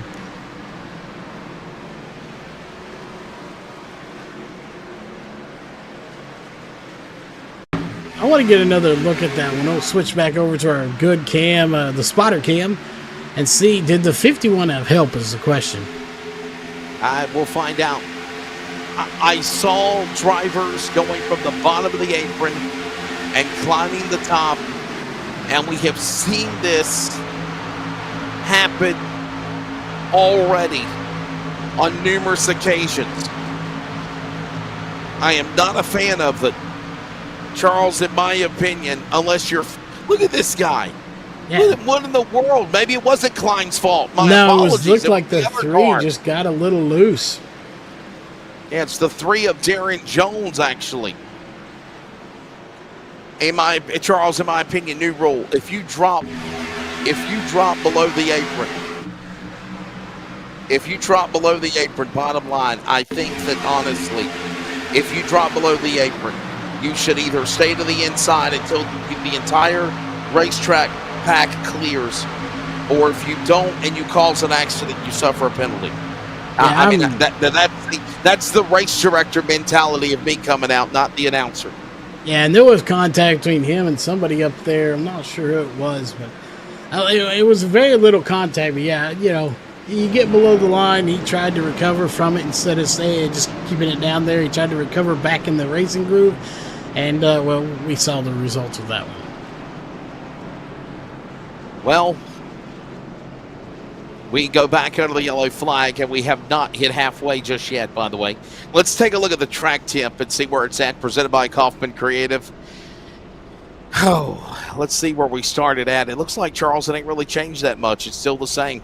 Yeah, it's just about maybe 1 degree cooler on the air temp, track temp, roughly about what it was, maybe a degree or so. But yeah, this track hasn't really changed at all. Still partly cloudy with a big gold moon shining. Yeah, it looks like a full moon, too, I believe. It really does, for sure. We are not done yet. Welcome back to coverage of iRacing on LSRTV. He is Charles Wooten in Wichita Falls, Texas. I am Wesley Outland Mobile in Jacksonville, North Carolina, after being up since 6 a.m.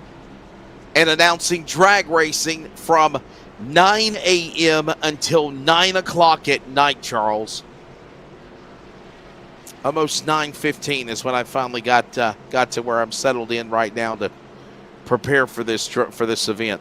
I guess I got to mention, I'm Charles Wooten from Wichita Falls, and I've been up since 1 this afternoon. I did not. I woke up at 1. I slept in. I'm not going to lie. He's been up since 1 o'clock this afternoon. Did you hear that, audience? Oh, my goodness. Well, my defense, I stayed up till 4. And then he's texting me in a very unfriendly manner. Well, I'm cranky and tired. What can I say? I should have taken my goodness. And then he's like, okay, Wesley, I actually retract my previous statement. Let's go back to it. No, it's all good, everybody. The lights are off on the pace car. We'll try this again. And Charles, what are we at? 5 cautions down? Let's give Brian Morehouse some love. 5 cautions. I'm at my limit. We can have no more cautions in the next 69 laps. That ain't going to happen, I don't think. Where were we? 45 lead changes last night for the truck race, I believe. Yeah, I think 45. I think we'll surpass that here tonight. I think so, too. Yeah, I don't think they're done flip-flopping for the lead that much yet. By the way, you can follow us at LSRTV on Facebook, X, formerly known as Twitter, Instagram. And Charles said we're on Twitch as well. Yeah, we're working on that one. We've got the Twitch account. We just haven't actually made it over there yet. We're working on it, though. That was one of our steps for the 2024 season. So there's a lot going on for 2024. Hopefully we'll have some news here on the Northwest in the next couple of weeks. As to when they're going to start, all that good stuff. And by the way, Charles, what do we got this week alone, I believe?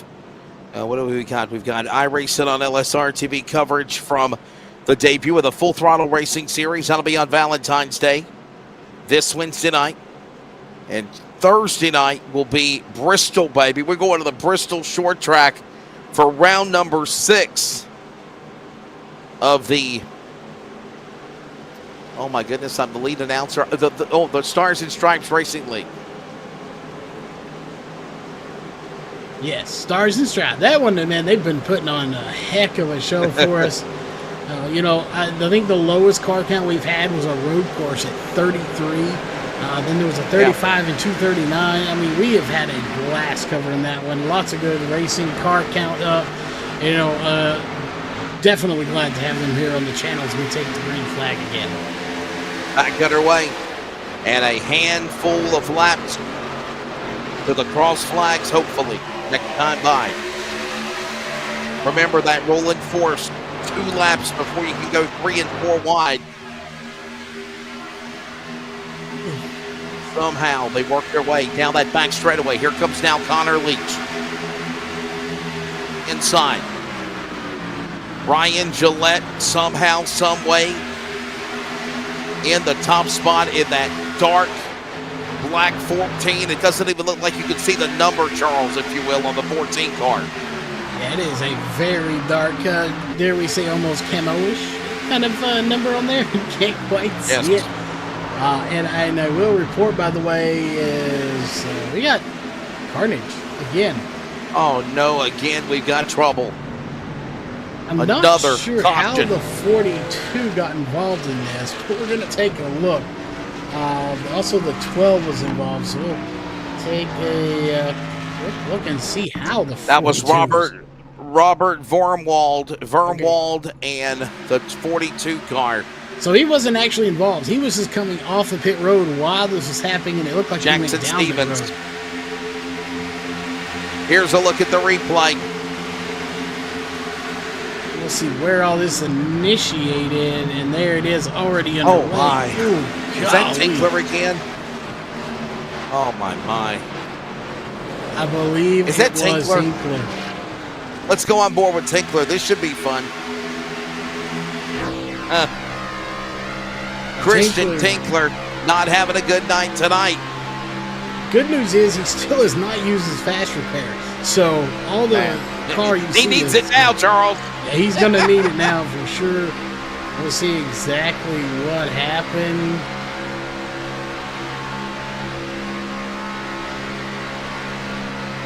Oh, right there, just kind of got come down on. And, oop, there goes a hood. Oh, and just wiped that car out. Yeah. Unfortunate for Tinkler. I'm dizzy like Sunday morning. Yeah. He is going to be very dizzy. He was already 7 laps down, and, he needed this caution to get one of those laps back. Being involved in it, he's not going to get those laps back. Yeah, that's a hard break right there.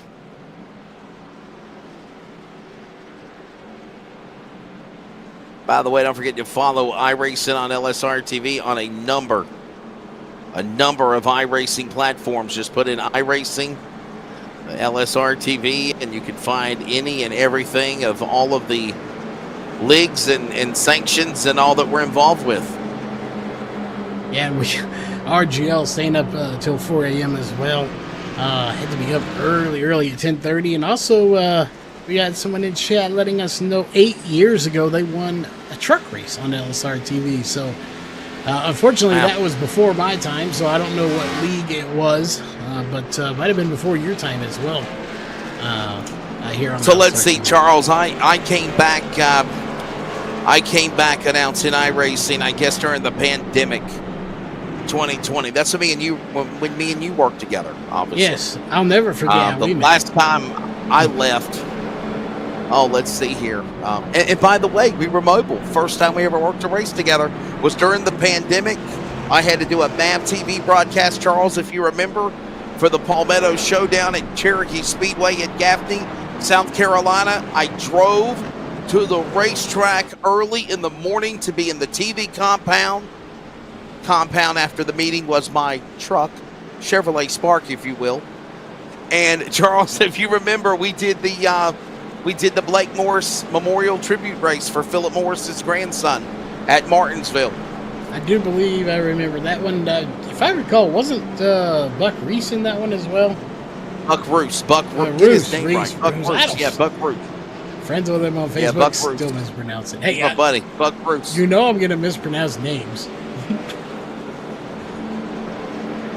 And yes, we had a ball. And anyhow, back to the first time that I announced for iRacing, and it was actually R Factor when I first started. And oh my goodness, I want to say it was going back. I did like 2009, 10, 11, 12. I think it was 2012 when I quit, Charles. I just got tired of I got tired of the crybaby shenanigans and the being and seeing, read between the lines, and I'm going to come to your house and murder your family just because you got wrecked on the last lap for $200. It just, I mean, it was just craziness, Charles. And some of that shenanigans is still around today, but honestly, like me and you talked about, as we got the lights off on the pace car, 1 lap to go, I just don't deal with it anymore. Yeah, I shut it off. I call the race. I do our jobs that we do, and I don't get caught up in the manifestation. Yes, that's a real word. Look it up. Of the drama and the politics that has already messed up our world and our universe. I'm not going to let it screw what I like doing with iRacing. It's not going to happen. Yeah, I definitely agree. And we got the race was the Hardline 250. I'll have to go look up the Hardline 250 on our channel and take a gander at it. So again, 8 years. Yeah, that would have been. Was that a real sim racing event? Yeah. I don't know. It was a real sim race. Yes. I'm asking that guy if it was RSR. If it was an RSR real sim racing sanctioned event. If it was, I might have been in the booth for that. Yeah. By the way, if you're tuned into the broadcast, you want to send me a friend request, you can follow me at of course, at Wesley Outlet on Facebook, X, Instagram, Snapchat, and TikTok. I need you to cover your ears for me, Wesley. I love mingling with our audience. But he said it was a girl announcing, so I would imagine it was probably Laura Lawson that was calling the race. Oh.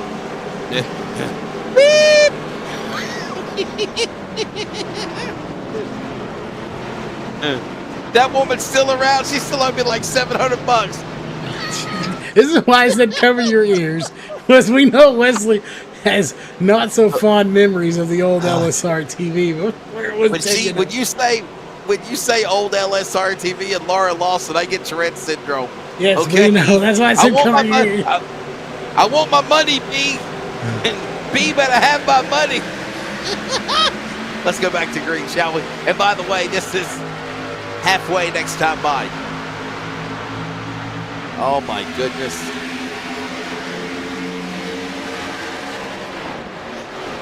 Anyhow, first time me and Charles ever met each other, I said, hell no, I ain't working with LSRTV. Yeah, so we can't say everything he said, but needless to say, I was not who he thought I was. that was a plus. You never know how you're gonna end up meeting. So, it turned into a friendship, and then we tried to kill each other, and still a friendship. So we have at least our one time a year falling out. Yes, and I hate you. I love you. Let's work together and save the planet. And then we're like Pinky and the Brain, right? Halfway. No, we did. Get it right, Charles. We had a fight over the eNASCAR deal thanks to a certain someone else, and that was back in March of last year. Yeah. Oh, I have a very good memory. The day my memory goes, I'm in trouble. You said that like 4 years ago, and now you forget some things, and I keep reminding you, but your quote was, when I can't remember things, I got to get out of this job. And so if I get out of this job, I don't know what else to do with my life. What will I do? Join the military. 30 years. I don't think they'll put me in the military. Probably not. I will say this: who's not? By the way, hey, second half of the race underway now, Charles. Thank God. Yes, and speaking of military, and Gillett, he's been leading a lot of this race too. Gillette. Just lost the lead. Gillett. Why did I get Gillett? Gillette. It's Ryan Gillette, like Gillette razor. I don't know where I got Gillett from. I don't know where that just. They're getting slicey and dicey again. Well, as bad as my language, it's slicey and dicey. Well, it's like a chopping block on the pavement down the super stretch here.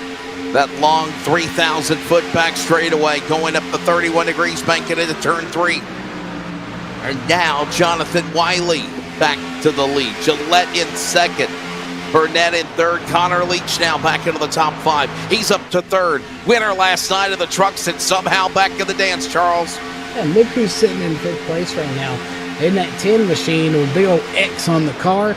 You know, he said the car, you know, it was damaged, blah, blah, blah. He wasn't happy. He used his fast repair, so that's the downside to it. But he is sitting in fifth right now. He's got a shot to win this still.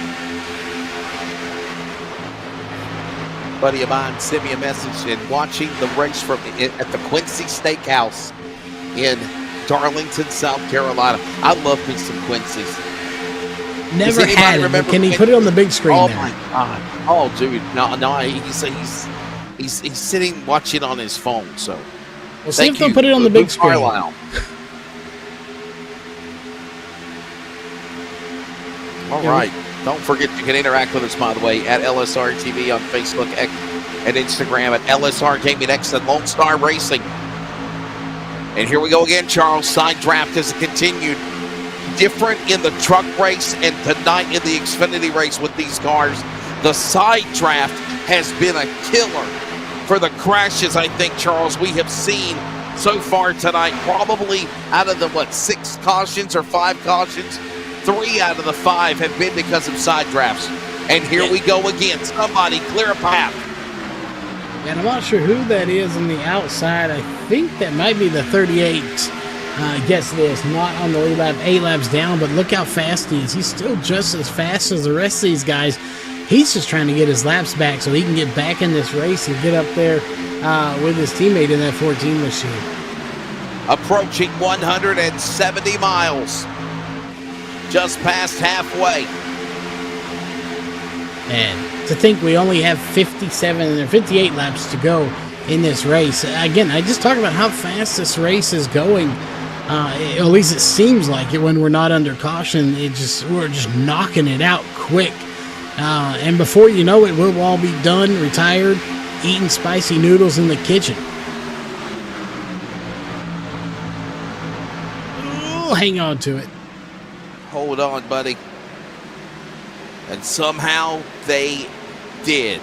Uh-oh, we did. Hold on. Still dirt tracking it. That's the 23 of Rogerson. The 39-year-old.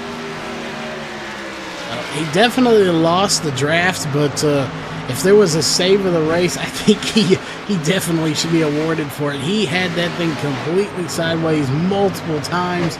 Like you said, dirt tracking it, saved it. But what that did do is it kind of thinned this herd out, Wesley. They are quite spread out now. Well, this is that long green flag run that I mentioned to you that I had a feeling was taking place. By the way, aerial coverage for tonight's round 2 of the Lonestar Racing Road to the 500 is presented by your home for sim racing, iRacing on LSRTV. Listen to this, by the way. We were just talking about Dustin Rogerson, who, by the way, fell back to 13th. 39 years old, Charles Wooten. During the day, I protect high-profile utilities by making sure contractors dig safely around buried high-voltage lines and high-profile gas lines. New to iRacing, I've been racing only since August of 2023, and he's the man that's driving the Backwoods Mafia SR, recently with teammate Darren Jones in the number 3. And he's also driving the number 23 Pakenham Kennel Chevrolet.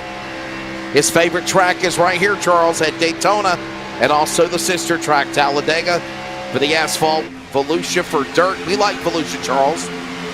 Yes. Here to make some new friends and get faster and have some clean racing. There you go. The more you know. Now the star comes across the screen. Definitely some good goals there, the clean racing. I think we all want that.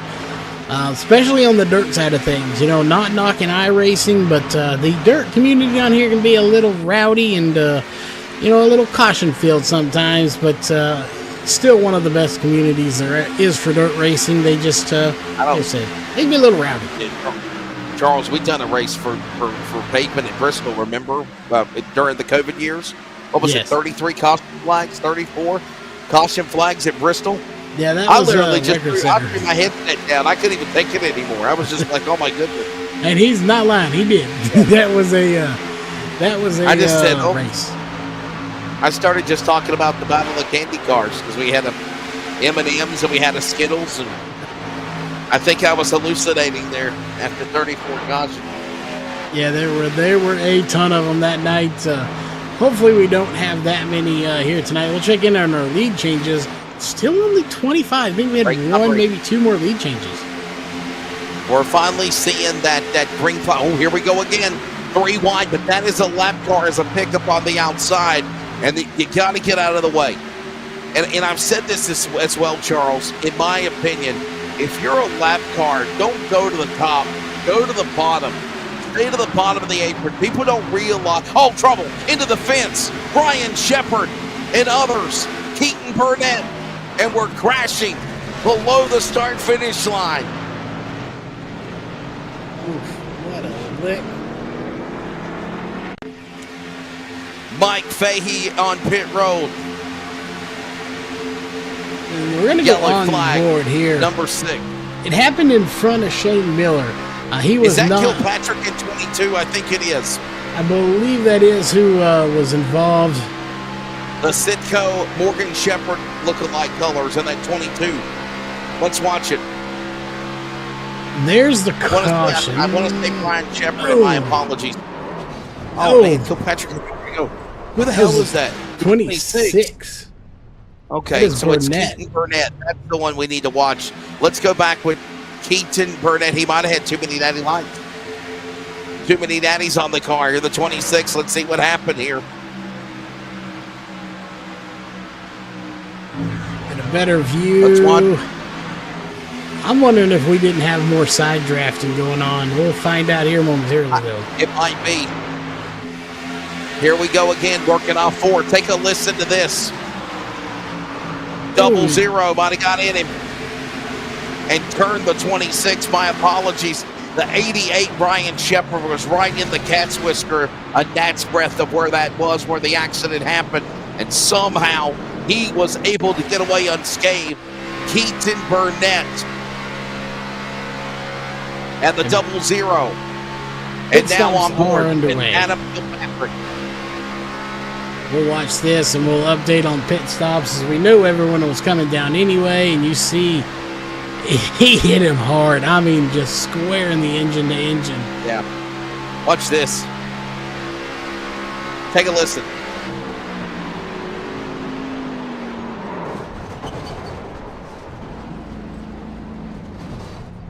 Oh! DVP on the way for Kilpatrick and Company. Pit stops are ongoing, and we step away as we're closing in on 50 to go at Daytona, round 2 in the road to the 500. This is iRacing on LSRTV.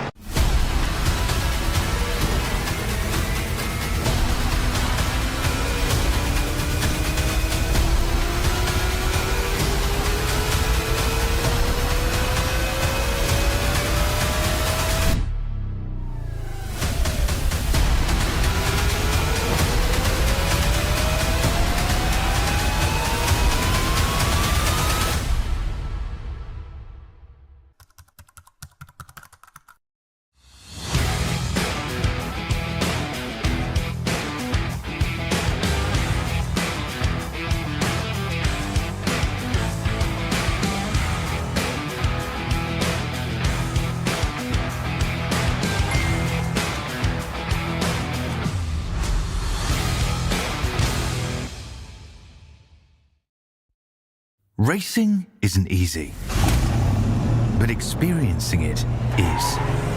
iRacing puts you in the driver's seat with the industry's leading sim racing game. Drive on laser scan replicas of the greatest racing circuits from around the world. Go head-to-head against other drivers chosen by skill-based matchmaking to ensure competitive racing at every level. Compete across all your favorite series. in officially licensed cars engineered to deliver the most accurate driving experience possible.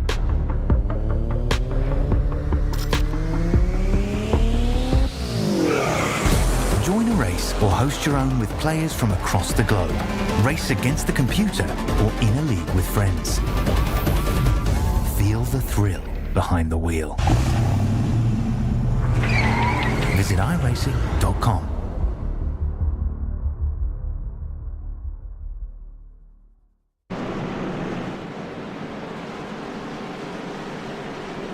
Welcome back, and we are closing in on 50 laps to go. This is iRacing on LSRTV. The Lone Star Racing second annual Road to the 500 round 2 tonight. Xfinity 312 miles shy. As right now we're closing in on 200 miles in this race. Just over, close to 200 miles.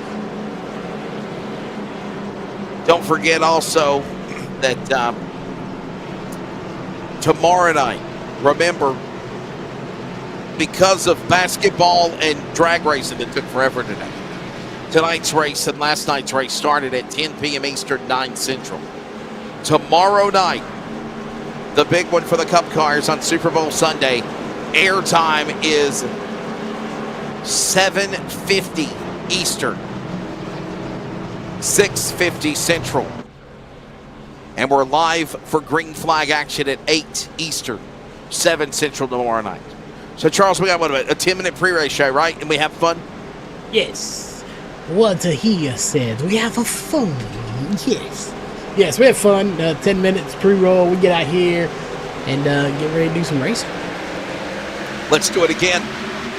50 laps to go. Green flag back out here at Daytona. Oh, you texted me. Here at Daytona.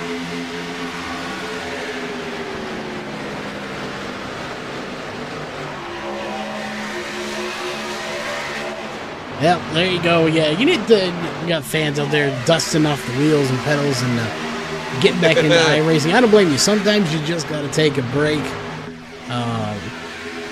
We'll see if I take a break this year. Yes. Obviously, taking a full-time job with Race on Texas does take a lot of effort. And you're dedicated. You're full-time now.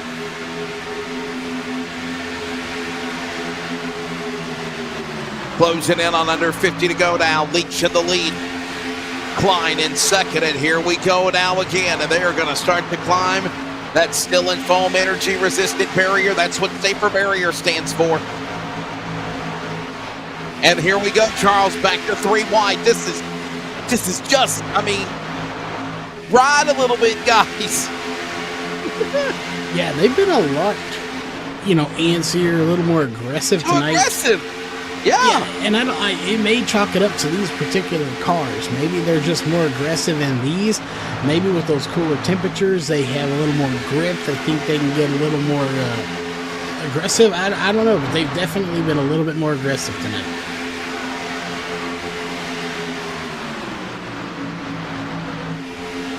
And well, that goes on.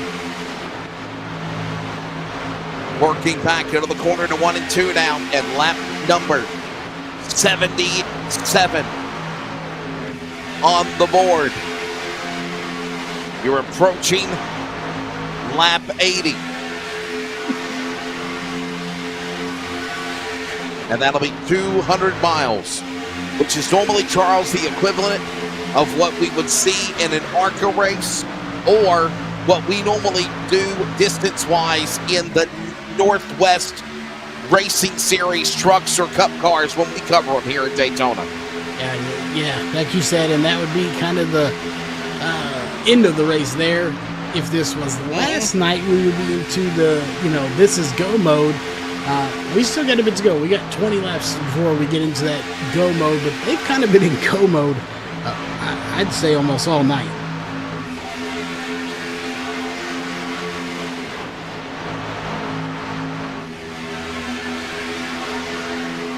Lap number 80 this time by. When they come down to the line, and again, 200 miles down 113 miles remain. It feels like an endurance race. And these long cautions are not helping the batters any.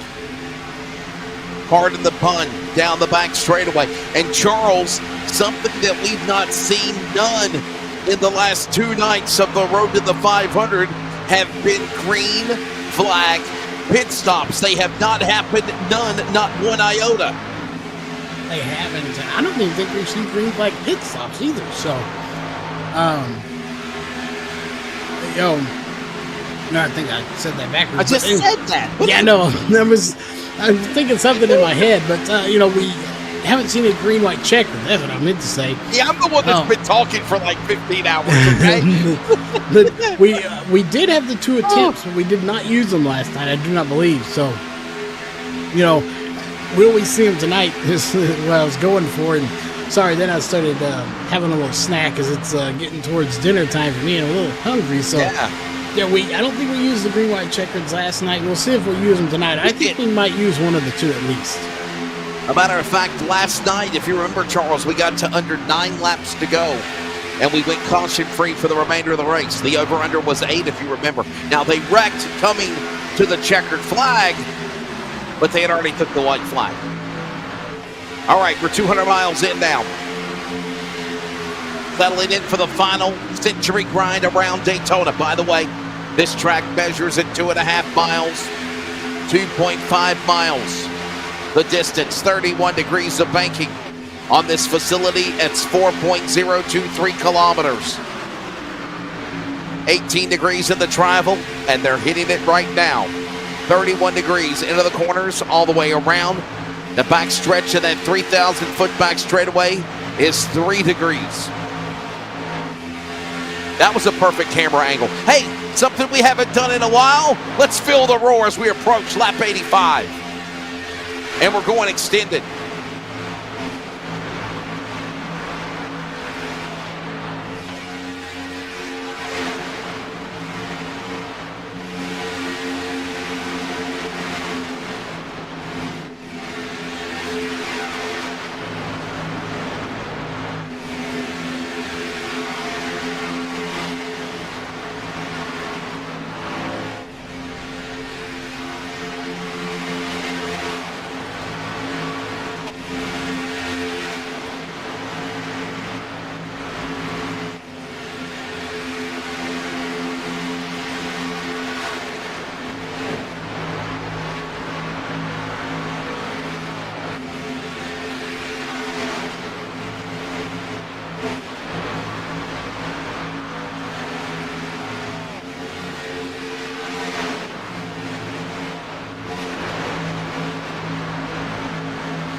Hey, hit that subscribe button if you've not already done so.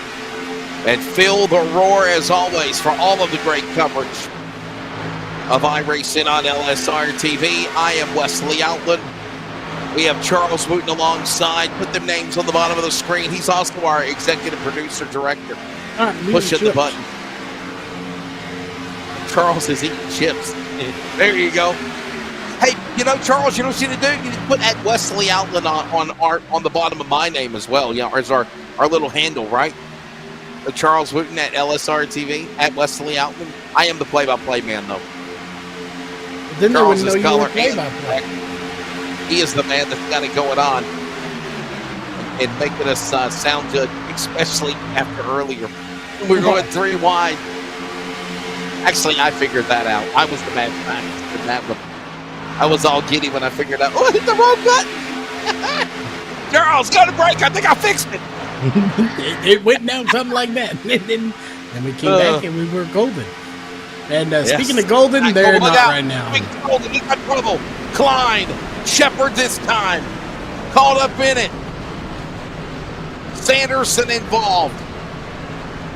And the hits just keep on coming. And I ain't talking about spring training either. Now, we are really thin in this field that Wesley. We've lost really 17 drivers on the track. We started with over 30 cars. We're down to at least half the field. Here's a replay. Charles, what do you see here? Another side draft going wrong on the backstretch. What do you think? Yeah, I think that's exactly what it was right there. Yeah, just saw the side draft, got into it, and jeez, all bets were off then. And I think maybe Justin Johnson might have survived this one. We'll go back. We're going to go on board with him for this one. Charles, and while we're doing that, buddy, let's see if you can grab Ryan Gillette. He's in second right now. Obviously, in the number 14. He is also with that JTF racing team. I want to say his team's Big 14, if I remember correctly. And obviously, as you remember, we were talking about him and his team and the race program for 31st JTF. This is his final race ever with this weekend with the Road to the 500. As, of course, the man out of Bonify, Florida. Nope. Hashtag fake news. My apologies. The Bandit from St. Helens, Oregon, from the Northwest, will be racing in a race car this year, full-time, at the River City Speedway. We will see if we can get Ryan in on the horn, and we'll check out Ryan. You got a copy? Sir. Well, we get you in here. One, we got to let you do some sponsored shouting stuff, because we know, obviously, you're doing some of that for this race, but we've asked everyone, how is that car handling? Obviously, pretty good. You're out front right now. Well, we're hanging in here. We're having a few disputes, but I will slide that under the rug. We'll get over it.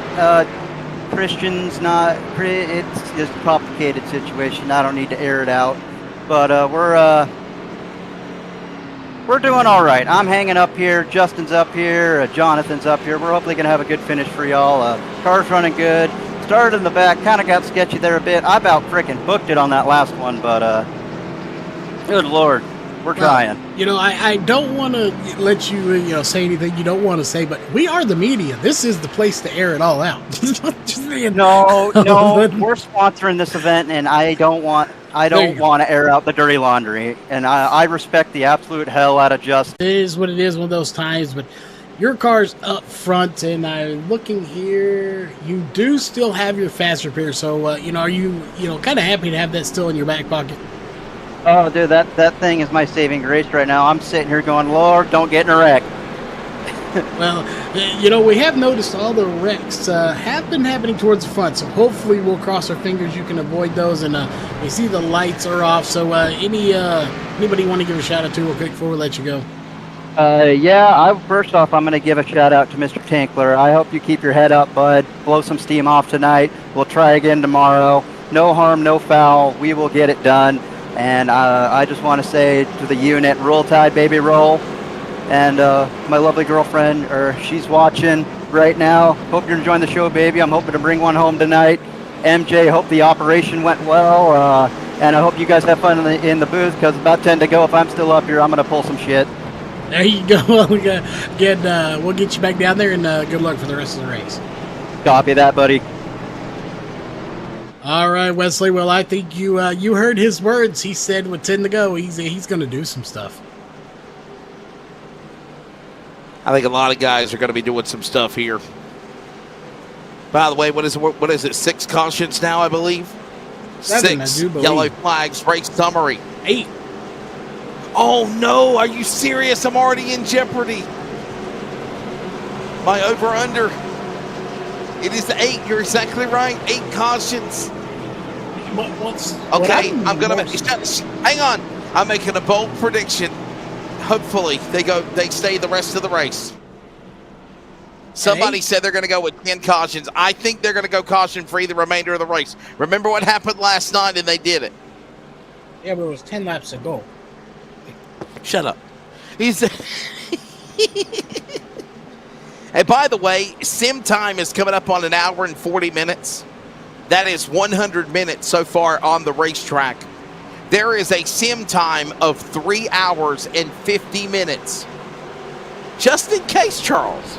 This race continues to be calamity filled as we go back to green on lap number 89. Yeah, we have 2 hours and 11 minutes to complete 36 more laps. If we can't do that, then we got bigger problems. So, if we can't complete that, and I'm retiring on this night, mobily in Jacksonville on the Carolina coast, I am retiring if it takes over 3 hours to go less than 50 laps. Yeah. I may have to myself. So I don't think that's going to happen. 35 to go, as a matter of fact, I believe. It's 35 to go. Yes. Back straightaway now. Here we go, Willett and Dillon. Just under 90 miles remaining in this race. 10 to go. Look who's out front. Yeah. Well, was out front. Jonathan Wiley and Justin Johnson. Justin Johnson is in the X, but that is the Roman numeral for 10. In case you didn't know. The more you know with the star across the screen. Yeah, and you know, Charles, you know what I'm talking about with the... Charles, you remember as a kid growing up? Yes, you remember as a kid growing up and it said the more you know with the, I think it was on NBC with the little rainbow with the stars flash across the screen. Ain't about reading rainbow either. Reading rainbow? Wow, we are old, listen. Thank you to Academy 3. Appreciate the comment. What they say we're Great old? job as always, guys. Thank you for all y'all's hard work and time. And there's an alien face. Maybe the extraterrestrials are tuned in up in space watching. Thank you. I like it. But yeah, you know, like it, yes, sir. When I talked to Justin Johnson earlier, he was like, the cars, it's total. I've been on pit road. He was not energetic, and I don't blame him. He had just been beaten, battered, and bruised, as you would say, and smothered and covered in gravy. And, here he is up at the front of this thing in 4th, 5th place.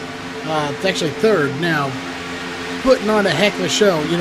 Just goes to show you can be, out and now in, or as you like to say, on the outhouse and the in-house and the John or something like that.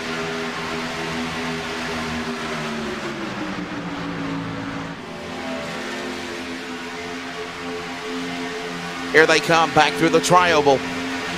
And now Brian Shepard in the lead. There's a side draft again between Wiley and Macy Juski, by the way. Charles, there's a name that was a couple of laps down earlier in the race. Macy Juski back in the hunt again in the 93. Yeah, this has really been a roller coaster of a night for everybody. You've been in it, you're out of it, you're back in, you're back out, you're way out of it. Nobody thinks you have a chance. You don't even think you have a chance, and you're back in it again, leading the race up in the top 5, top 3. It has been, I believe, what's the term you say, an attrition-filled race?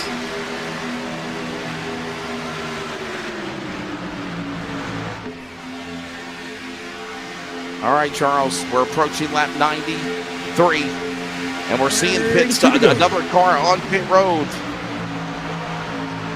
Yes, sir. Under 100 miles remaining. We got pit stops, by the way. Adam Kilpatrick is on pit road. Dustin Rogerson on pit road. Keaton Burnett still. So is Shane Miller and Mike Fahey. Fahey on pit road. Mike Fahey was a runner-up last night. Top 3 finished in the trucks. I think he got 3rd. That ain't happening tonight. And I will say this, with some of those lap cars coming down pit road, we know in the last night they could get 35.8 laps of fuel. They probably, I don't know what the fuel mileage is here, but I would imagine as fast as these cars are, maybe a little bit less than that. We'd say 30 to be safe. Some of these guys have stints of 20, 20, 27, 7-6. So some of these guys are going to have to come down well earlier than the rest. So, you're looking at first, looks like third and fifth are going to have to come down before anybody else. So that could be very interesting as we split this field up for pit stops, if we get green flag pit stops. Justin Johnson, the pride out of Texas.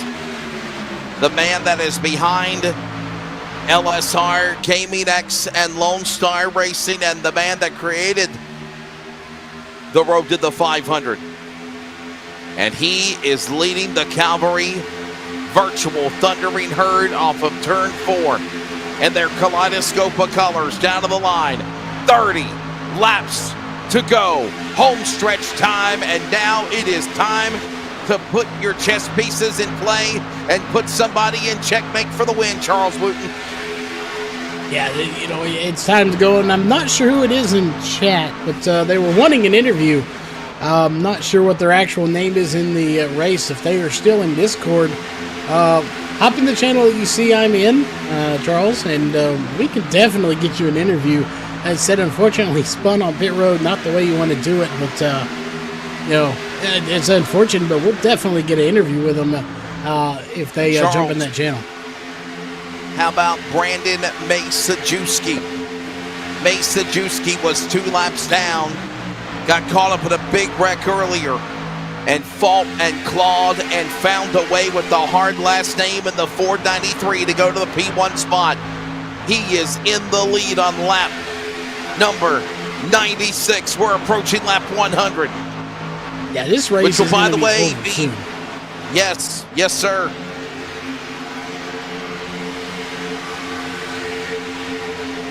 Approaching 250 miles if you do the math. Friday night, the trucks. Last night was 250 miles. The truck race for real next Friday night will be 250 miles. That is 100 laps. We still have another 65 miles or so left to go, Charles, in this race when we approach lap 100 and 250 miles. And here we go 3 wide. B. Shepard, I don't mean Brandon Shepard, in the Longhorn House car on dirt at East Bay. Brian Shepard now to the lead in the 88. And while we are watching this, Wesley, I'm going to bring Dustin in. That was Dustin Rogerson that was involved in that, so I'm going to bring him in real quick. Dustin, you got a copy? Well, we unfortunately missed the spin on pit road. I do apologize for that, but obviously not in this race at the moment, still sitting on pit road, but before, the spin on pit road, you were doing good, having a good run there, and just obviously not going to be the way you wanted to end it, but looking forward, we'll jump forward to tomorrow. You looking forward to the next gen here tomorrow night? Race Thursday night. Now we're just out here trying to cheer Darren on, trying to get Backwoods Mafia win. Well, definitely always good. If you can't be on the track, to be cheering them on. Fans are in support. Any kind of support you can get really is a good thing. But we'll definitely be watching and seeing how everything goes throughout the rest of the night to see where Shane is right at the moment. There's just a few, unfortunately, not in it as well, but DJ. But again, it looks like Wesley's going to join us here. But again, to tomorrow. Have you had a lot of experience in the Cup car? Is Xfinity? What's your primary car you actually run? On a normal basis.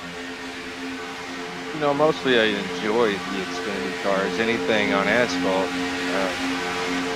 And I like to think I'm better in these Talladega and Daytona Super Speedway type races. Just gotta try to be patient, it just didn't work out for me tonight, but so I'm excited for Thursday. And you talk about patience as we're watching this battle. They're maybe being a little patient now. That was a big thing coming into the night. We saw a lot more aggression than we did in the truck race last night. But they're getting a little squirmy now. But, was from your point of view in the driver's seat, did it seem like they were a little aggressive early on in this race compared to maybe what they should have been? Yeah, early on, I thought they were really aggressive. We were talking as a team, with last night's race.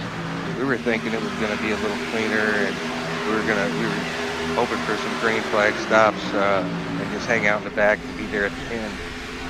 Just didn't work out. Yeah, unfortunately, it did not. But whether you're in victory lane or just talking to us here with not such of the best luck, we know you got some people you want to thank, shout out sponsors, all that good stuff. So who does be on that car?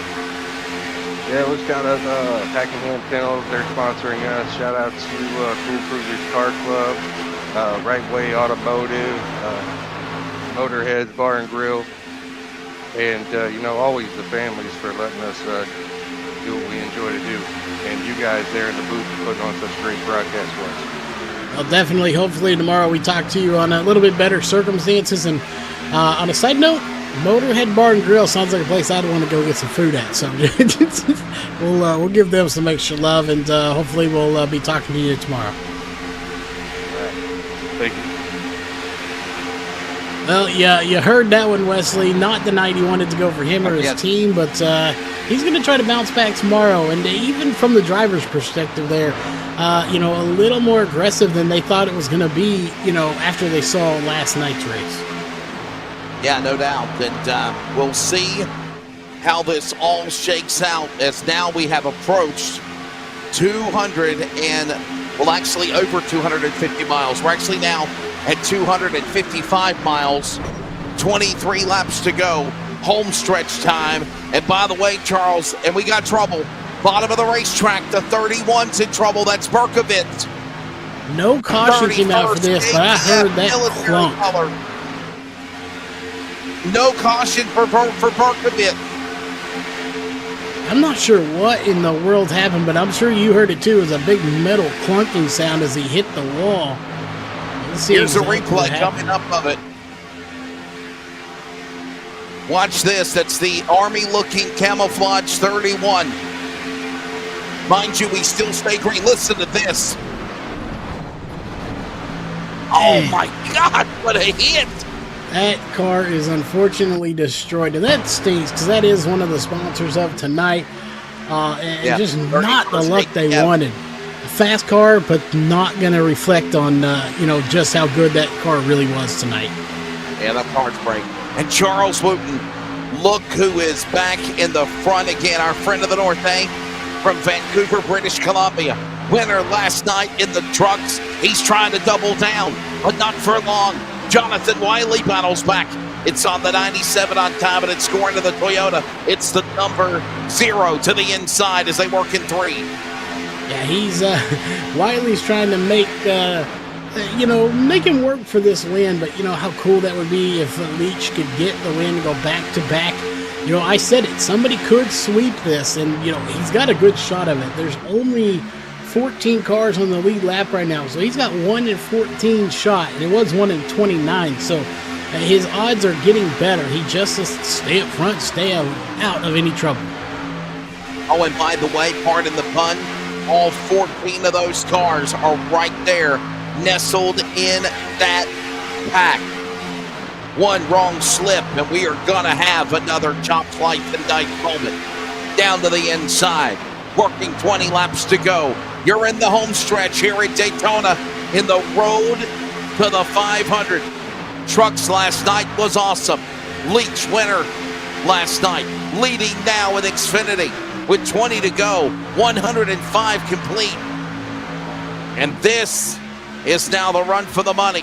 That final 50 miles, Charles Wooten, to determine the man and machine here of this race here. Going down to the line off turn 4. Yeah, 19 laps to go right there. And get 19 laps to go. This race is winding down very quickly.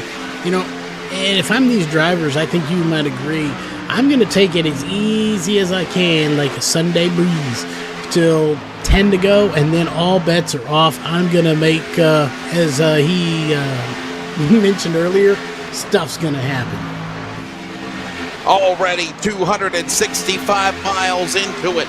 By the way, tomorrow night, the big one for the Next Gen Cup cars, 8 Eastern, 7 Central, live on LSRTV for iRacing and radio coverage, MRN style, on the Community Radio Network, beginning tomorrow night at 7:45. And we got trouble in the tribal. Jonathan Wiley goes around. Brandon Mason-Juski is wrecked. So is Minor. They are in the infield grass, and somehow, some way, we do not draw a yellow flag. We still stay green.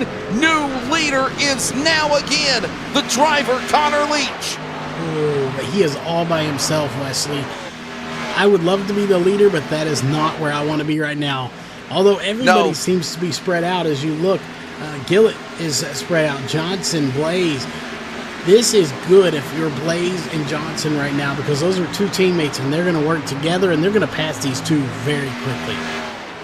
Slingshot engaged. Remember that quote from Talladega Nights with John, with, of course, Ricky Bobby and Cal Naughton Jr.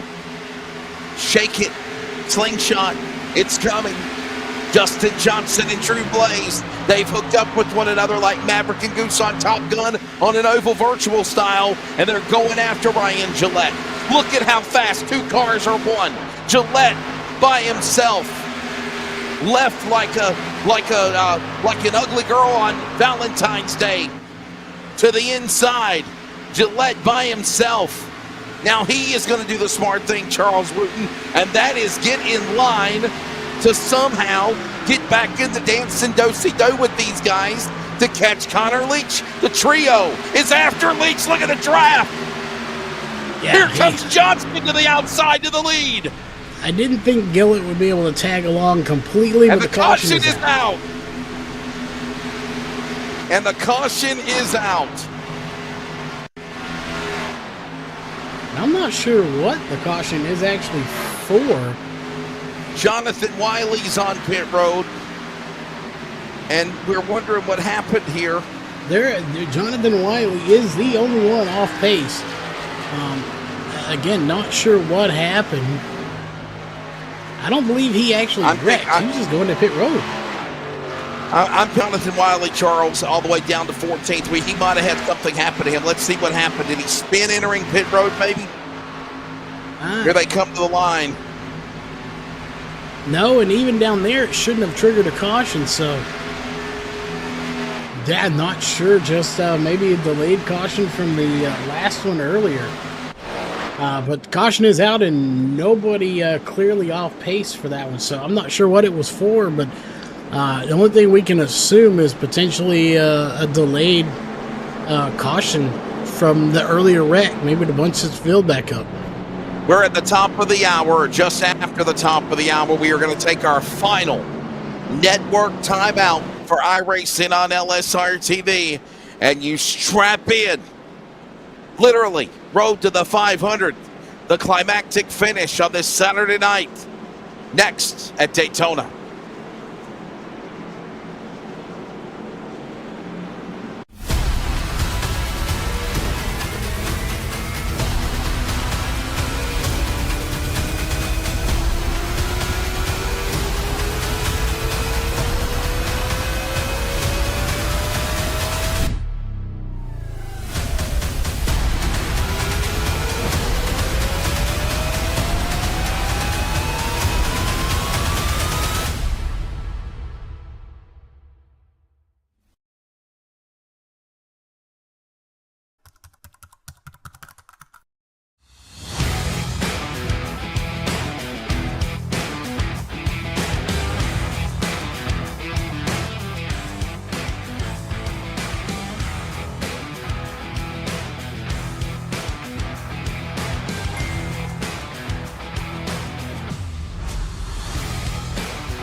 We're a racing family that you can trust on and off the track. So if you're looking for foundation repair, go online or give us a call to schedule your free inspection. If we fix your foundation and you mention Race on Texas, you will get a 1-year free subscription to the All Access Pass. Racing isn't easy, but experiencing it is. iRacing puts you in the driver's seat with the industry's leading sim racing game. Drive on laser scan replicas of the greatest racing circuits from around the world. Go head-to-head against other drivers chosen by skill-based matchmaking to ensure competitive racing at every level. Compete across all your favorite series. In officially licensed cars, engineered to deliver the most accurate driving experience possible.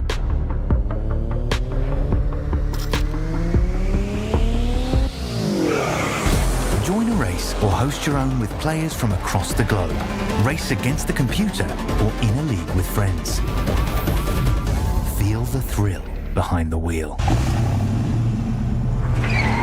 Visit iRacing.com.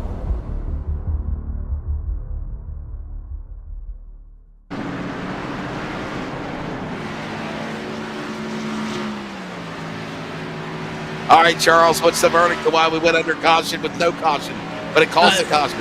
So it really came down to there were cars scattered all over the place because of that one. So it really was just, more or less a caution because of that one that didn't quite draw the caution to kind of stack field. So it was just a delayed of caution by Barney the Flagman. And I bet you Justin Johnson was pissed because he did not want to see that yellow flag come out. He now falls back to 6th. By the way, we're 275 miles in this race.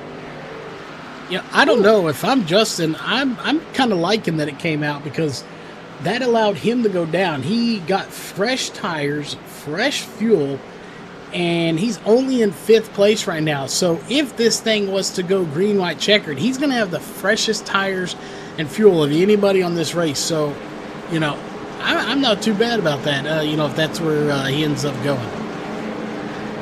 Going to be a fun time for sure, as it is pucker time, if you will. And the shootout coming up.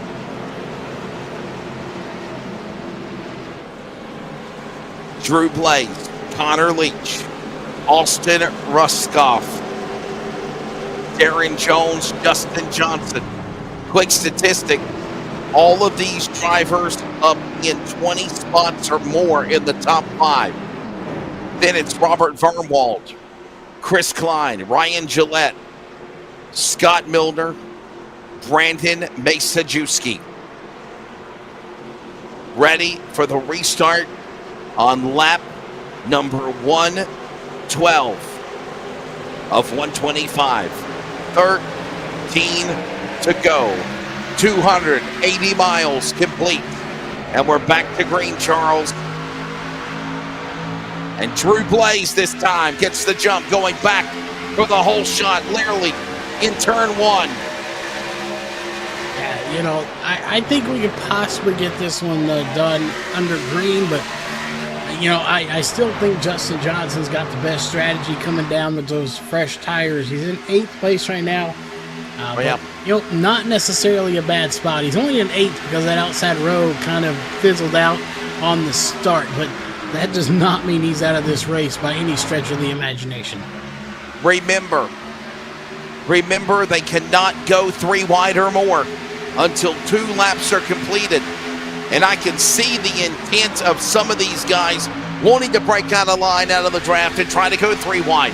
But you can't. Not till the next go-around. 12 to go at Daytona. Any of you 49er fans out there, Drew Blaze is leading the way into 1 at Daytona.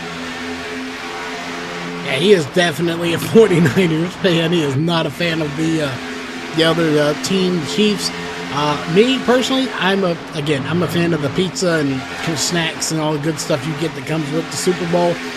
And I will be eating that prior to the game and then coming in here to do the race tomorrow because this race may be wrapping up in about 12 laps. But Wesley, we still got 150 laps tomorrow with the Cup cars at 7 p.m. Central, and I am really looking forward to that just based on what we've seen here tonight and last night. That's going to be 375 miles tomorrow night here at Daytona.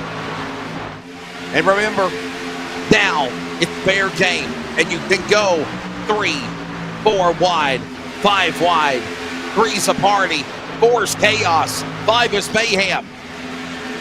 But right now the go is given. Leach is by himself. As everybody now working their way back to the inside, to the outside, back to the bottom.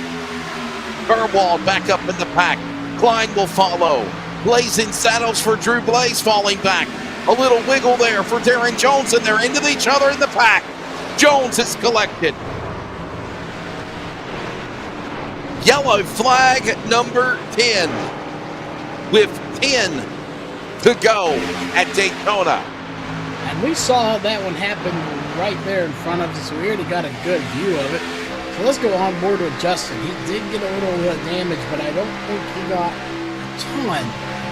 So I don't think he is going to be regretting that pit stop too much right now. We'll see just how much indeed he did get out of this.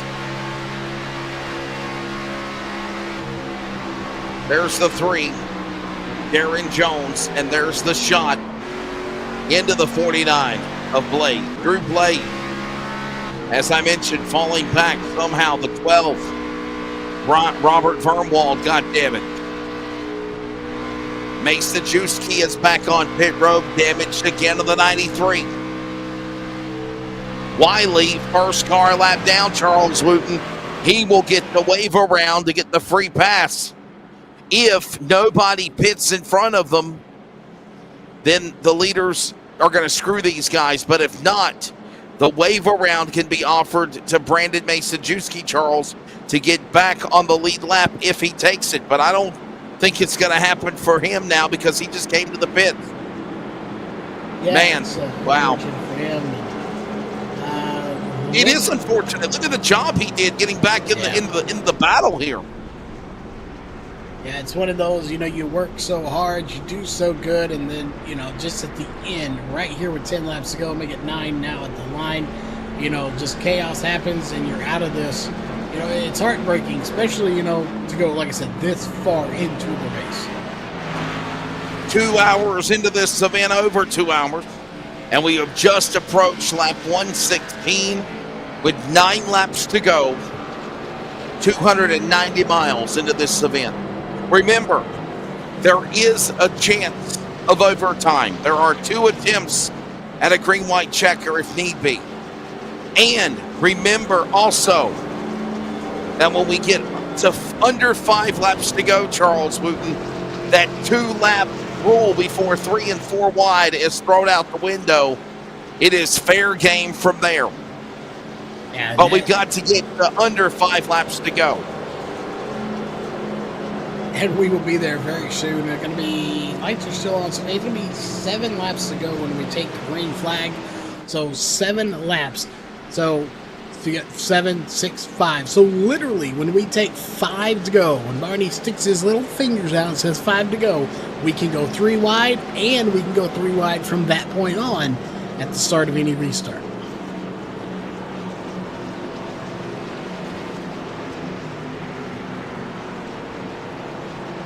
The second annual Round 2 Road to the 500 is presented by, thank you to the sponsors, 31st JTF, that's Joint Task Force, and there's the Racing Ninja for their slogan as well. GTR Simulator, Swift Energy Drink, not the other Swift. And of course, LSR Gaming X. Find them on Twitch, as well as on Facebook and Discord. Charles Wooten, I'm Wesley Outland. Jeff Stabnow, our executive producer. Thank you to Justin Johnson, everybody involved with LSR Gaming X. And we get ready, Charles, for the restart. It will be as we approach 300 miles complete. 7 laps to go coming up at Daytona next. And we'll see just how the cautions go. 10 of them so far, 40 lead changes. The lead changes there you go. Get up there. We're 5 away from where we were last night. 5 away. 45 was what we had in the truck race. 10 cautions. Last night we had 8. I have gone over my limit tonight. Last night I was dead on it. Now 10. I think we'll all be going a little higher possibly tomorrow because, you're going to have cup cars, you're going to have maybe a little more aggression, plus some of these guys, may have some payback for some people that got into them. We'll see. Not saying any of these drivers are like that, but it's racers. Unfortunately, sometimes that is just the product of being a racer. You feel like you need to give someone a little bump or a shove or a ding and a dong, and you got to get them back. Remember, we're still in that under 10 laps to go here, 7 to go at the line, where they still have to wait until they complete 2 laps to go 3 wide. Ironically, it will be at 5 laps to go. The pace car is getting ready to accelerate from the field, and we will get ready to go to green next time by, as the field is awaiting that pace car to make the left-hand turn. Field back into the Geico restart zone. And we are back underway with 7 remaining. That's going to get real interesting. By the way, I haven't mentioned it. There's only 10 cars on the lead lap right now. 10. The top 10 are the only ones that have a chance to win this at the moment. If we get another caution, Skylar Harold could potentially get something. We'll see if old Skylar can do it. But again, the top 10 have a chance, and they're single file. He's the first car a lap down, Skylar Herod, in that Toyota number 48. Now, remember, if we get a caution, we could be looking at overtime here. And they've got to get one more lap in before they can go 2 and 3 wide. You can't do it yet. Coming to the line this time by Charles. 6 laps to go. Daytona, it's go time. I'm sitting here doing the math in my head the best I can, and with only 10 cars, they are maybe 11. We've got some lap cars. That's only 1, 2, 3, 4, 5, 6, 7, 8, 9. That's 3 rows of 3 wide. I don't think we're going to see any 3 wide. We may stick to 2 wide because, there's just not enough cars to really make any of the lines push. If you go 3 wide, you're going to have 2 cars behind you. It just almost wouldn't be worth it to go 3 wide versus 2 where you could have, 5 to 6 cars behind you. That's right. This time by, they come to the line, lap 120. This would be the checkered flag in the real NASCAR Xfinity race if they didn't have overtime. We've got 5 to go, and now Charles Wooten, it is fair game. Pick your poison. Hope you don't make any enemies along the way. Back to 1. Yeah, it definitely is. From this point on, 3 wide. But I don't think we're going to see 3 wide. I think we'll be lucky to see 2 wide at this point. And, I am very interested to see who's going to win this because Klein, Leach,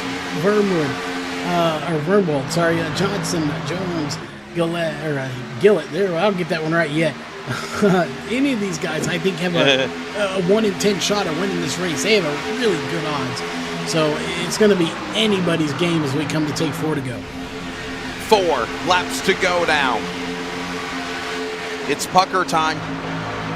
10 miles remaining. This is where that extra Charles 5 laps of the race really changes the scenario here. You've been running for 2.5 hours almost.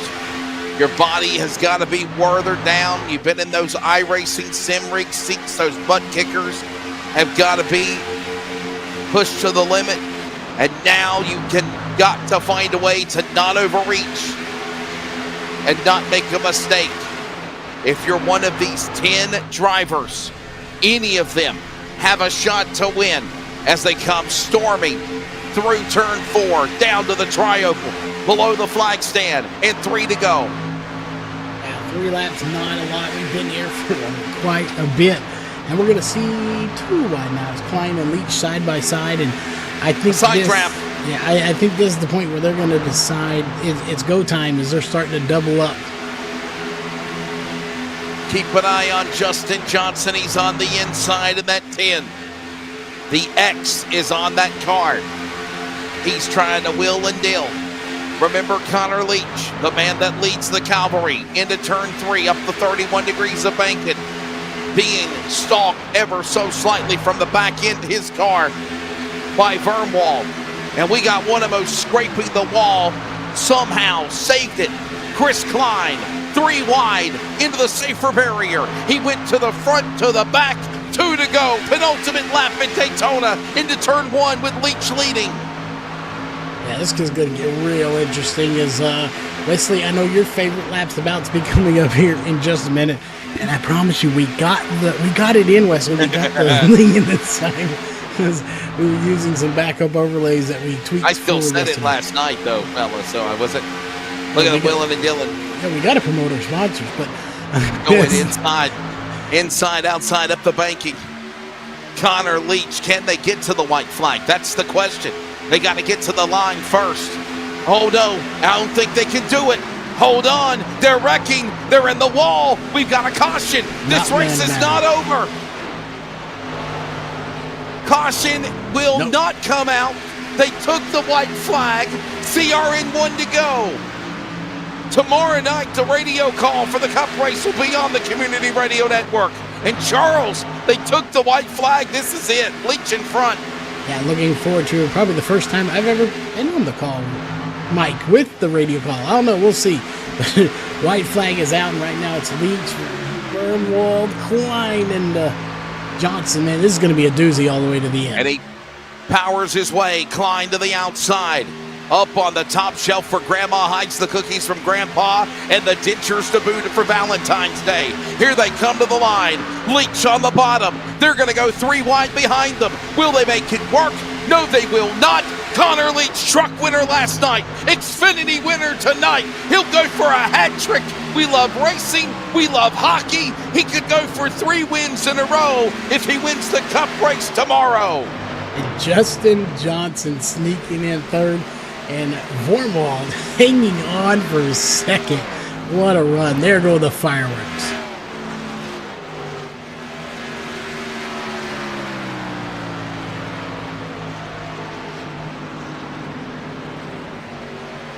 Connor Leach, the man from Vancouver, British Columbia. 2 nights in a row, Charles Wooten. He has done it. He will celebrate and he will tear up the virtual turf here at the World Center of Racing. Nope, he wants to park his car to his pit stall. Hey, whatever you got to do. Is he going to drive through the grass now a little bit? Whatever it takes, right? Whatever it takes. Like Imagine Dragons says, whatever it takes. Oh, and there. He might want to be careful. We'll see if he's declared the winner. He just got DQ'd. Who got disqualified? Our winner just got disqualified because you saw the overlay said finishing. The race had not been declared finished because there were still drivers crossing the line. I don't know what the verdict is going to be, if they will declare him still the winner because he was technically, but because the race had not been declared finished and there were actual drivers still crossing the line as he was doing backwards donuts in the grass, he actually got disqualified and is being scored in 9th place. Wow. So we will have to clarify with race control on that one. But that we've seen this happen before, Wesley. This is not the first time. Yeah, we had a incident, what was it, last year with the Northwest Racing Series big race at Daytona. Round 1 of the year, Charles, if you remember. Yakima, Washington's Caden Anderson. He ended up winning the race, or was it him and Cole Raz? And Cole Raz, as a matter of fact, from Lake Oregon, Wisconsin, Washington. He ended up winning the race, Charles, if you remember. He started going backwards down the racetrack in reverse. They disqualified him. And it started a big debate. Northwest gave him the win back, but we're going to see if this changes anything. I mean, obviously, Charles, there is rules within the rules. He might have just threw away the event. Yeah, we'll have He to might clarify. We'll have to find out. This can be overturned by the LSR gaming officials for Lone Star Racing. But right now, unofficially, here's your results. As we mentioned, it was Connor Leach that crossed the line first, but he is being scored a lap down in ninth. And they're giving the win unofficially to Robert Vermwald. Vermwald has been shook every which way but loose. Scatterbrained tonight. Justin Johnson will finish second. Chris Klein third. Austin Ruskoff will finish fourth. Cody Sanderson the top five. Then it's Scott Milner, Jonathan Wiley, last car on the lead lap. Ryan Gillette, Connor Leach is being showed now as the winner in ninth. And Skylar Herod Charles, your top 10 at Daytona. Yeah, and the rest of these wouldn't have been too much affected by it. You got Darren Jones, Jackson Stevens, Adam Kilpatrick, Drew Blaze, Brandon Vasijewski. I still like that name. Best name of the race. Brian Shepard, Matthew I will miss that one in. Berkovitz, I'll mispronounce it anyway. Probably Dustin Rogerson, who we talked to a little while ago. Christian Tinkler and Keaton Burnett in the 20th spot. Almost 30 cars took the green. Maybe 10 at the end when the race concluded. 19 wrecked out, including these cars early going. Shane Miller just before halfway. Tom Barish, Tim Smith, Mike Fahey finished in the top three last night of the trucks. Not tonight. David Duke, Patrick Kopp, Derek Welch, Landon Pearson, Robert Smith. 99 laps, and that problem was no checkered flag for the man in last. Let's take a look at the results one more time in the race summary. Presented by Virginia811.com, reminding you to dig with care. Daytona, 10 cautions. 10 cautions, 30 caution laps. 43 lead changes. Charles, we had more lead changes in the truck race last night than in the Xfinity race. Yeah, wow. We'll just have to see how tomorrow goes, too. Coming up, it is the post-race wrap-up, and we will chat with the drivers on the podium. And the big question is here, will Connor Leach be disqualified and have his win taken away? That would have been back-to-back in the road to the 500. Giving it to Robert Varmwald, or will they keep the win for our friend of the North? We'll find out those stories and more in post-race here at Daytona, and we'll be back. This is iRacing on LSRTV.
We welcome you back to the virtual Daytona International Speedway, and it is official. Connor Leach will pick up the win They are not going to penalize somebody by virtue of celebrating after getting a big win. So the decision has been given, thanks to the LSR Gaming X officials, that Connor Leach has officially picked up the victory, and that Chevrolet number 51, the driver will now have 2 wins. 2 wins. Winner last night in the trucks as well. We'll grab an interview with them here. Connor, aren't you glad that the powers that be said, okay, we're not going to take this away from you? And hey, what a show tonight, man. Did you have more fun in the truck win or tonight in this Xfinity race, where there was definitely a lot of process of elimination and attrition was a bear of destruction tonight? Your take of this? Hey, man, I can't call any win better than another win. A win is, that's the best thing you can get. And it's too bad I had some issues with my pedal there at the end and couldn't get a real nice victory celebration for y'all. But that was a hell of a race. And yeah, like you say, there was a lot of cars dropping out, a lot of wrecks. How many cautions we get? 10 or 11. There was 10 caution flags. 10 caution flags for 30 laps. That's about par for the course compared to last night doing 100 laps. This night 125. We're pretty consistent out here.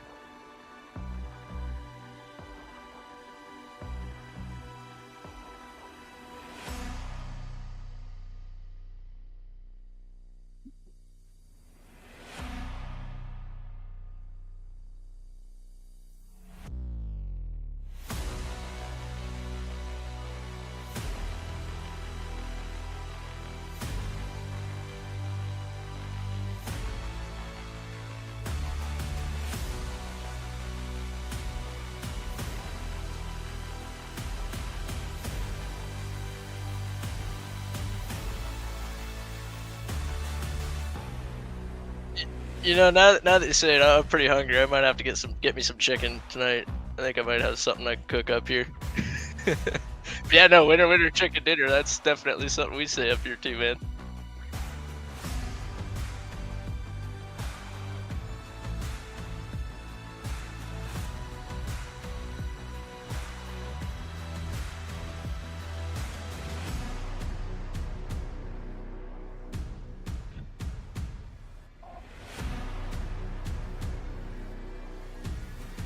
I'm not gonna let it get to my head. I'll be there tomorrow night too. But we'll see what happens. I just want to, start the race, take the race the same way I have been. It seems to be working. We'll try to get up front again. It seems being up front. I was fortunate to stay out a lot of the big wrecks tonight. There were some close ones. I mean, man, if I was 10 feet further back in whatever line I was in when some of those wrecks happened, I would have been taken out. But I mean, I still had my faster pair at the end of that thing, so I was, there was no holding back. I know I still had a faster pair, so if something happened, and I would have been able to get back out there and fight for the lead again. Especially there wasn't too many cars in the lead lap by the end of that one. But it was great racing again. I want to give a big shout out to Alan, skunkworksgraphics.com. Go check him out. I mean, the paint schemes he does are top notch. They're awesome every time. And like I said last night, Canadian flag, that's all I asked for, and he does the rest. He made up a little logo on the car, Connor Leach Motorsports, that doesn't exist, but I'm all for it. It's pretty good. And thanks to teammates from NTRL. I mean, we worked together last night really well, and worked together tonight really well. A few of us got knocked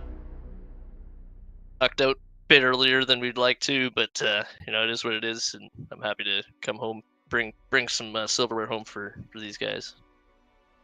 We don't have to worry about asking you to thank your sponsors or friends or loved ones anymore, because you definitely dead on did that. But I do have to ask you one last question. Sure. What was your take of the side drafting, and maybe a little too early in this race that might have caused too much attrition? It was getting pretty wild at the start there. There's a few drivers that I definitely were just keeping my eyes wide open watching them. I think for the first bit of that race, I was kind of 4 or 5 cars back on the outside for quite a while, and just watching the outside line keep coming down and pinching the inside, it was just bound to be a wreck. And again, we never got any green flag pit stops in. I'm hoping tomorrow we can get some green flag pit stops in. That would be pretty good, and I think it'll spread out the field and make for a nice long green flag run, and whoever's the best at getting in a pit lane might come out on top there. So hopefully, we're hoping. I'd like to see some green flag stops, but time will tell. We'll see tomorrow night. Well, there you go. We'll see if he can go for the hat trick tomorrow night here at the virtual World Center of Racing and the Road to the 500. That is the driver, of course, from Canada, Connor Leach, winner again in the trucks, and tonight in Xfinity at the end of 125 laps. Let's go to Robert Vermwald now, Ford number 12.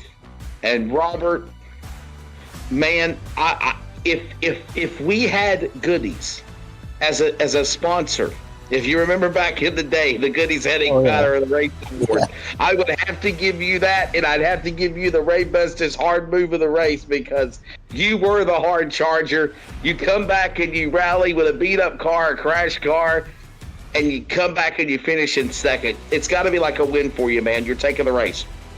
It is. It is. Yeah, I saved my fast repair for the end there. Luckily, I did, because I got it in another skirmish trying to go for the win. But yeah, I had like 6 minutes of damage in the first wreck there, so I just took like a bunch of those cautions to fix it. So we got it fixed and started racing a little better. Still wasn't really fast by itself. Still had the fast repair. And that last caution there before the end of the race, I used it up and the car was a lot faster, and I was hoping to do something, but I wasn't coming off as decent Connor's bumper at all. I knew he was fast. He won last night, and I was sticking with it no matter what.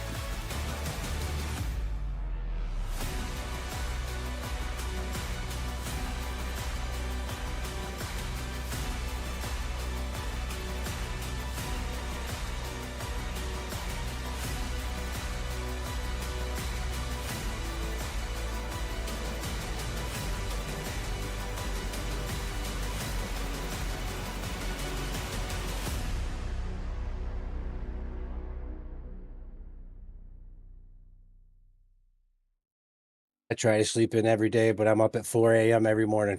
I don't know what the deal is.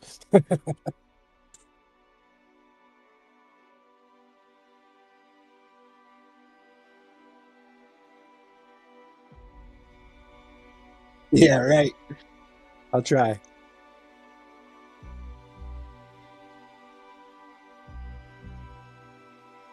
Thank you. Thanks to Lonestar for putting this on, and Justin, top notch. Way to go. Good racing out there. Guys are racing pretty clean, so nobody knows me from squat. So I'm just nobody trying to be somebody. Well, you definitely, without a question, did a phenomenal job to do just that. We'll see you tomorrow night in the Cup race, and again, that's going to be 375 miles, 150 laps tomorrow night. Robert Vermwald will finish again in the number 2 position. Thanks, guys. Awesome broadcast, by the way. Well, you're very, very welcome. Let's go now and grab the third place man, and that's the boss in the LSR Gaming X entry. Number 10, Justin Johnson, the X on the car is the Roman numeral for 10. And Justin, you sounded down and out and pissed and frustrated, and any other analogies that I can describe your dialogue when we grabbed a word with you earlier in the race. Do you feel any better now having a podium finish? Well, first off, man, let me just clarify. I wasn't mad. Everybody was kind of frustrated. It was kind of, caution field. Wasn't mad by any means. Same thing about last night. If anybody heard me last night, I wasn't mad last night either. Just kind of frustrated due to the amount of black flag being cleared and this and that. I think there was some sketchy stuff going on. However, we did do away with the black flag cleared tonight, which brought the stress level down a little bit. However, I don't know what happened, but, we ran, 27, 28 laps? No problem. And it's like that first caution came out, and then things changed.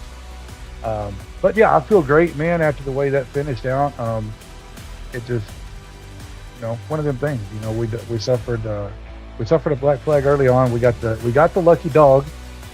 So we took the lap to get our lap back, and then I went into pit thinking I could pit, but the pits were already closed. So yeah, I got suffered with the black flag there. Had to go in and serve a 40-second hold. Went another lap down again, and just battled back.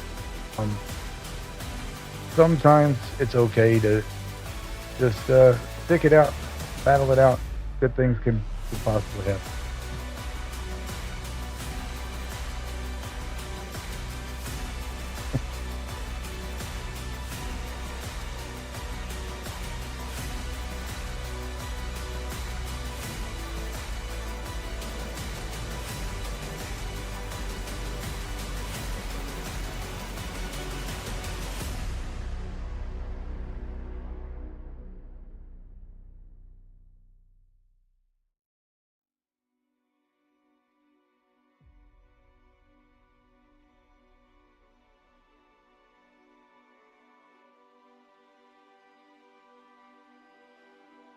Actually, man, yeah, looking forward to tomorrow, man. I absolutely love the next gens.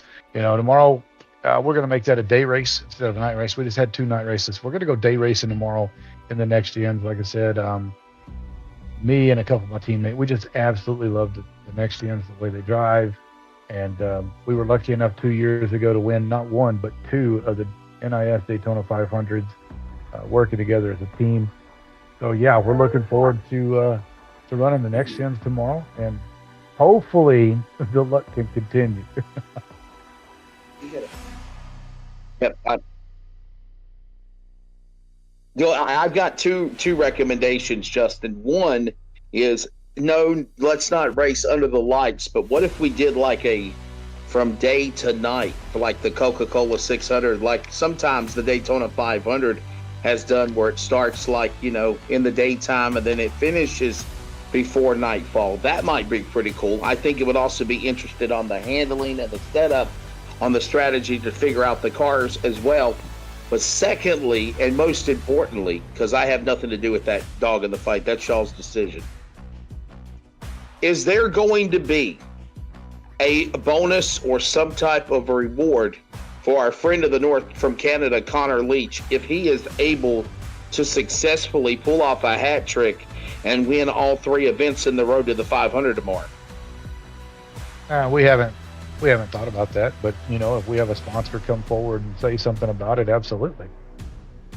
You know, talking to you guys before, you know, we work solely off of sponsors and this and that, so we don't make hardly any profit on any of this. So it's kind of hard for us to take money away and add it here and there. So, like I said, if a sponsor comes forward and says they want to do something, if he is able to pull it off, then I don't see why we can't make something like that happen. You know, as it stands, you know, he's already going to get 2 posters in the mail with his truck and his Xfinity car. So I mean, he could possibly be getting all 3, and that would be pretty cool. But you know, I'm going to tell you, me and the boys, we're going to give him hell. We're going to try to give him everything we got, without, you know, hopefully without getting damaged and not being able to finish it. Well, there's the thoughts of Justin Johnson, Robert Vermwald, and Connor Leach, as they are the podium here tonight at the conclusion of a race that lasted around 2 hours and 10, well, at least 7 minutes in the second night of the road to the 500. Connor Leach, the winner. He won the trucks on Friday. He will now, Charles Wooten, try to sweep, and that's the word that we normally use in the world of hockey, the hat trick, if he can get it done, for sure. Hey, by the way, remember, tomorrow night we're live at 8 p.m. Eastern, 7 Central. Airtime will actually be 7:45 and 6:45 for coverage, not only on iRacing on LSRTV, but of course on the radio, MRN style, at the Community Radio Network. Charles, it's always fun working with you. Normally you are the producer extraordinaire, but the last couple of nights we've been able to join you on color commentary. Always grade A in my book, my friend. Your final take of tonight's wild Xfinity race here at Daytona. You know, both nights been great. This night was good as well. Not gonna lie, I'm really looking forward to tomorrow night. 1, it's the night 3, it's the actual Cup cars, and 2, I was gonna be bored to death watching the Super Bowl, so this gives me something else to do other than watch 2 teams go play football. I've overpaid, expensive people hitting each other. So I'm looking forward to seeing if we can get a hat trick and seeing who's going to be at the podium with us, wrapping up the series. This just in, here on my stream, we do have a sponsor saying that they're going to put up $25 extra if he's able to pull it off tomorrow. Right, now we got 25 more reasons. So here's the deal. Those of you that don't know, he did win. What? I am going to match that. Since the Community Radio Network is going to broadcast the race tomorrow night, I am going to put $25 up also for Connor Leach if he's able to win the hat trick of the race. All right, so now that's 50, guys. So if you didn't hear, he did win the random drawing last night. So he won 50 last night for the random drawing. He won 50 tonight, and if he wins tomorrow, the winner tomorrow gets 50, and on top of that, he'll get an extra 50 for winning all 3 races. So the man's got a shot at winning $200 this week. That's awesome. Well, I'm stepping up. $25. The other partner, Quiet Fan, has put up another $25 as a sponsor. Community Radio Network is putting up $25 as well. If Connor Leach can get it now done. We just got another 25. So now he's up to 75 if he can actually pull it off. Charles, won't you put another 25 balls and make it 100 from the TV network? Well, I might as well. We'll just LSRTV will throw in 25. Let's make it even 100. Selling ice Eskimos here, and people are making money if they could get a hat trick. There you go, Connor. If he's actually watching and still listening to the broadcast, that's an extra 100 if you can manage to pull off another win tomorrow night. But don't get too excited, my man. You got a target on your back. People are coming for the bounty. There you go. All right. Well, ladies and gentlemen, that's going to wrap it up tonight. Of course, as always, thank you. Check out LSR Gaming X on Twitch, of course, Facebook and Discord. LSR Lonestar Racing for making this happen for the road to the 500. And again, don't forget the 66th running of the Great American Race, the Daytona 500 and Speed Weeks starts in 3 days, February the 14th, and the 500 is next Sunday, February the 18th. Cup race tomorrow for the next gen cars. Thanks to all of our sponsors one last time, including 31st Joint Task Force. Thank you also to the fine sponsors, including also GTR Simulator, Swift Energy Drink, and finally LSR Gaming X and iRacing on LSRTV. Connor Leach, can he make history? Our friend of the North from Canada to go for 3 wins. Find out tomorrow. For Jeff Stabnow, Charles Wooten, and everybody at Rocket Racing Media, follow them at LSRTV on Facebook, Twitter, X, and Instagram as well, and livesimracing.com. For Charles Wooten, I am Wesley Outland. Congratulations, Connor Leach, winner tonight of Xfinity in the road to the 500 from virtual Daytona.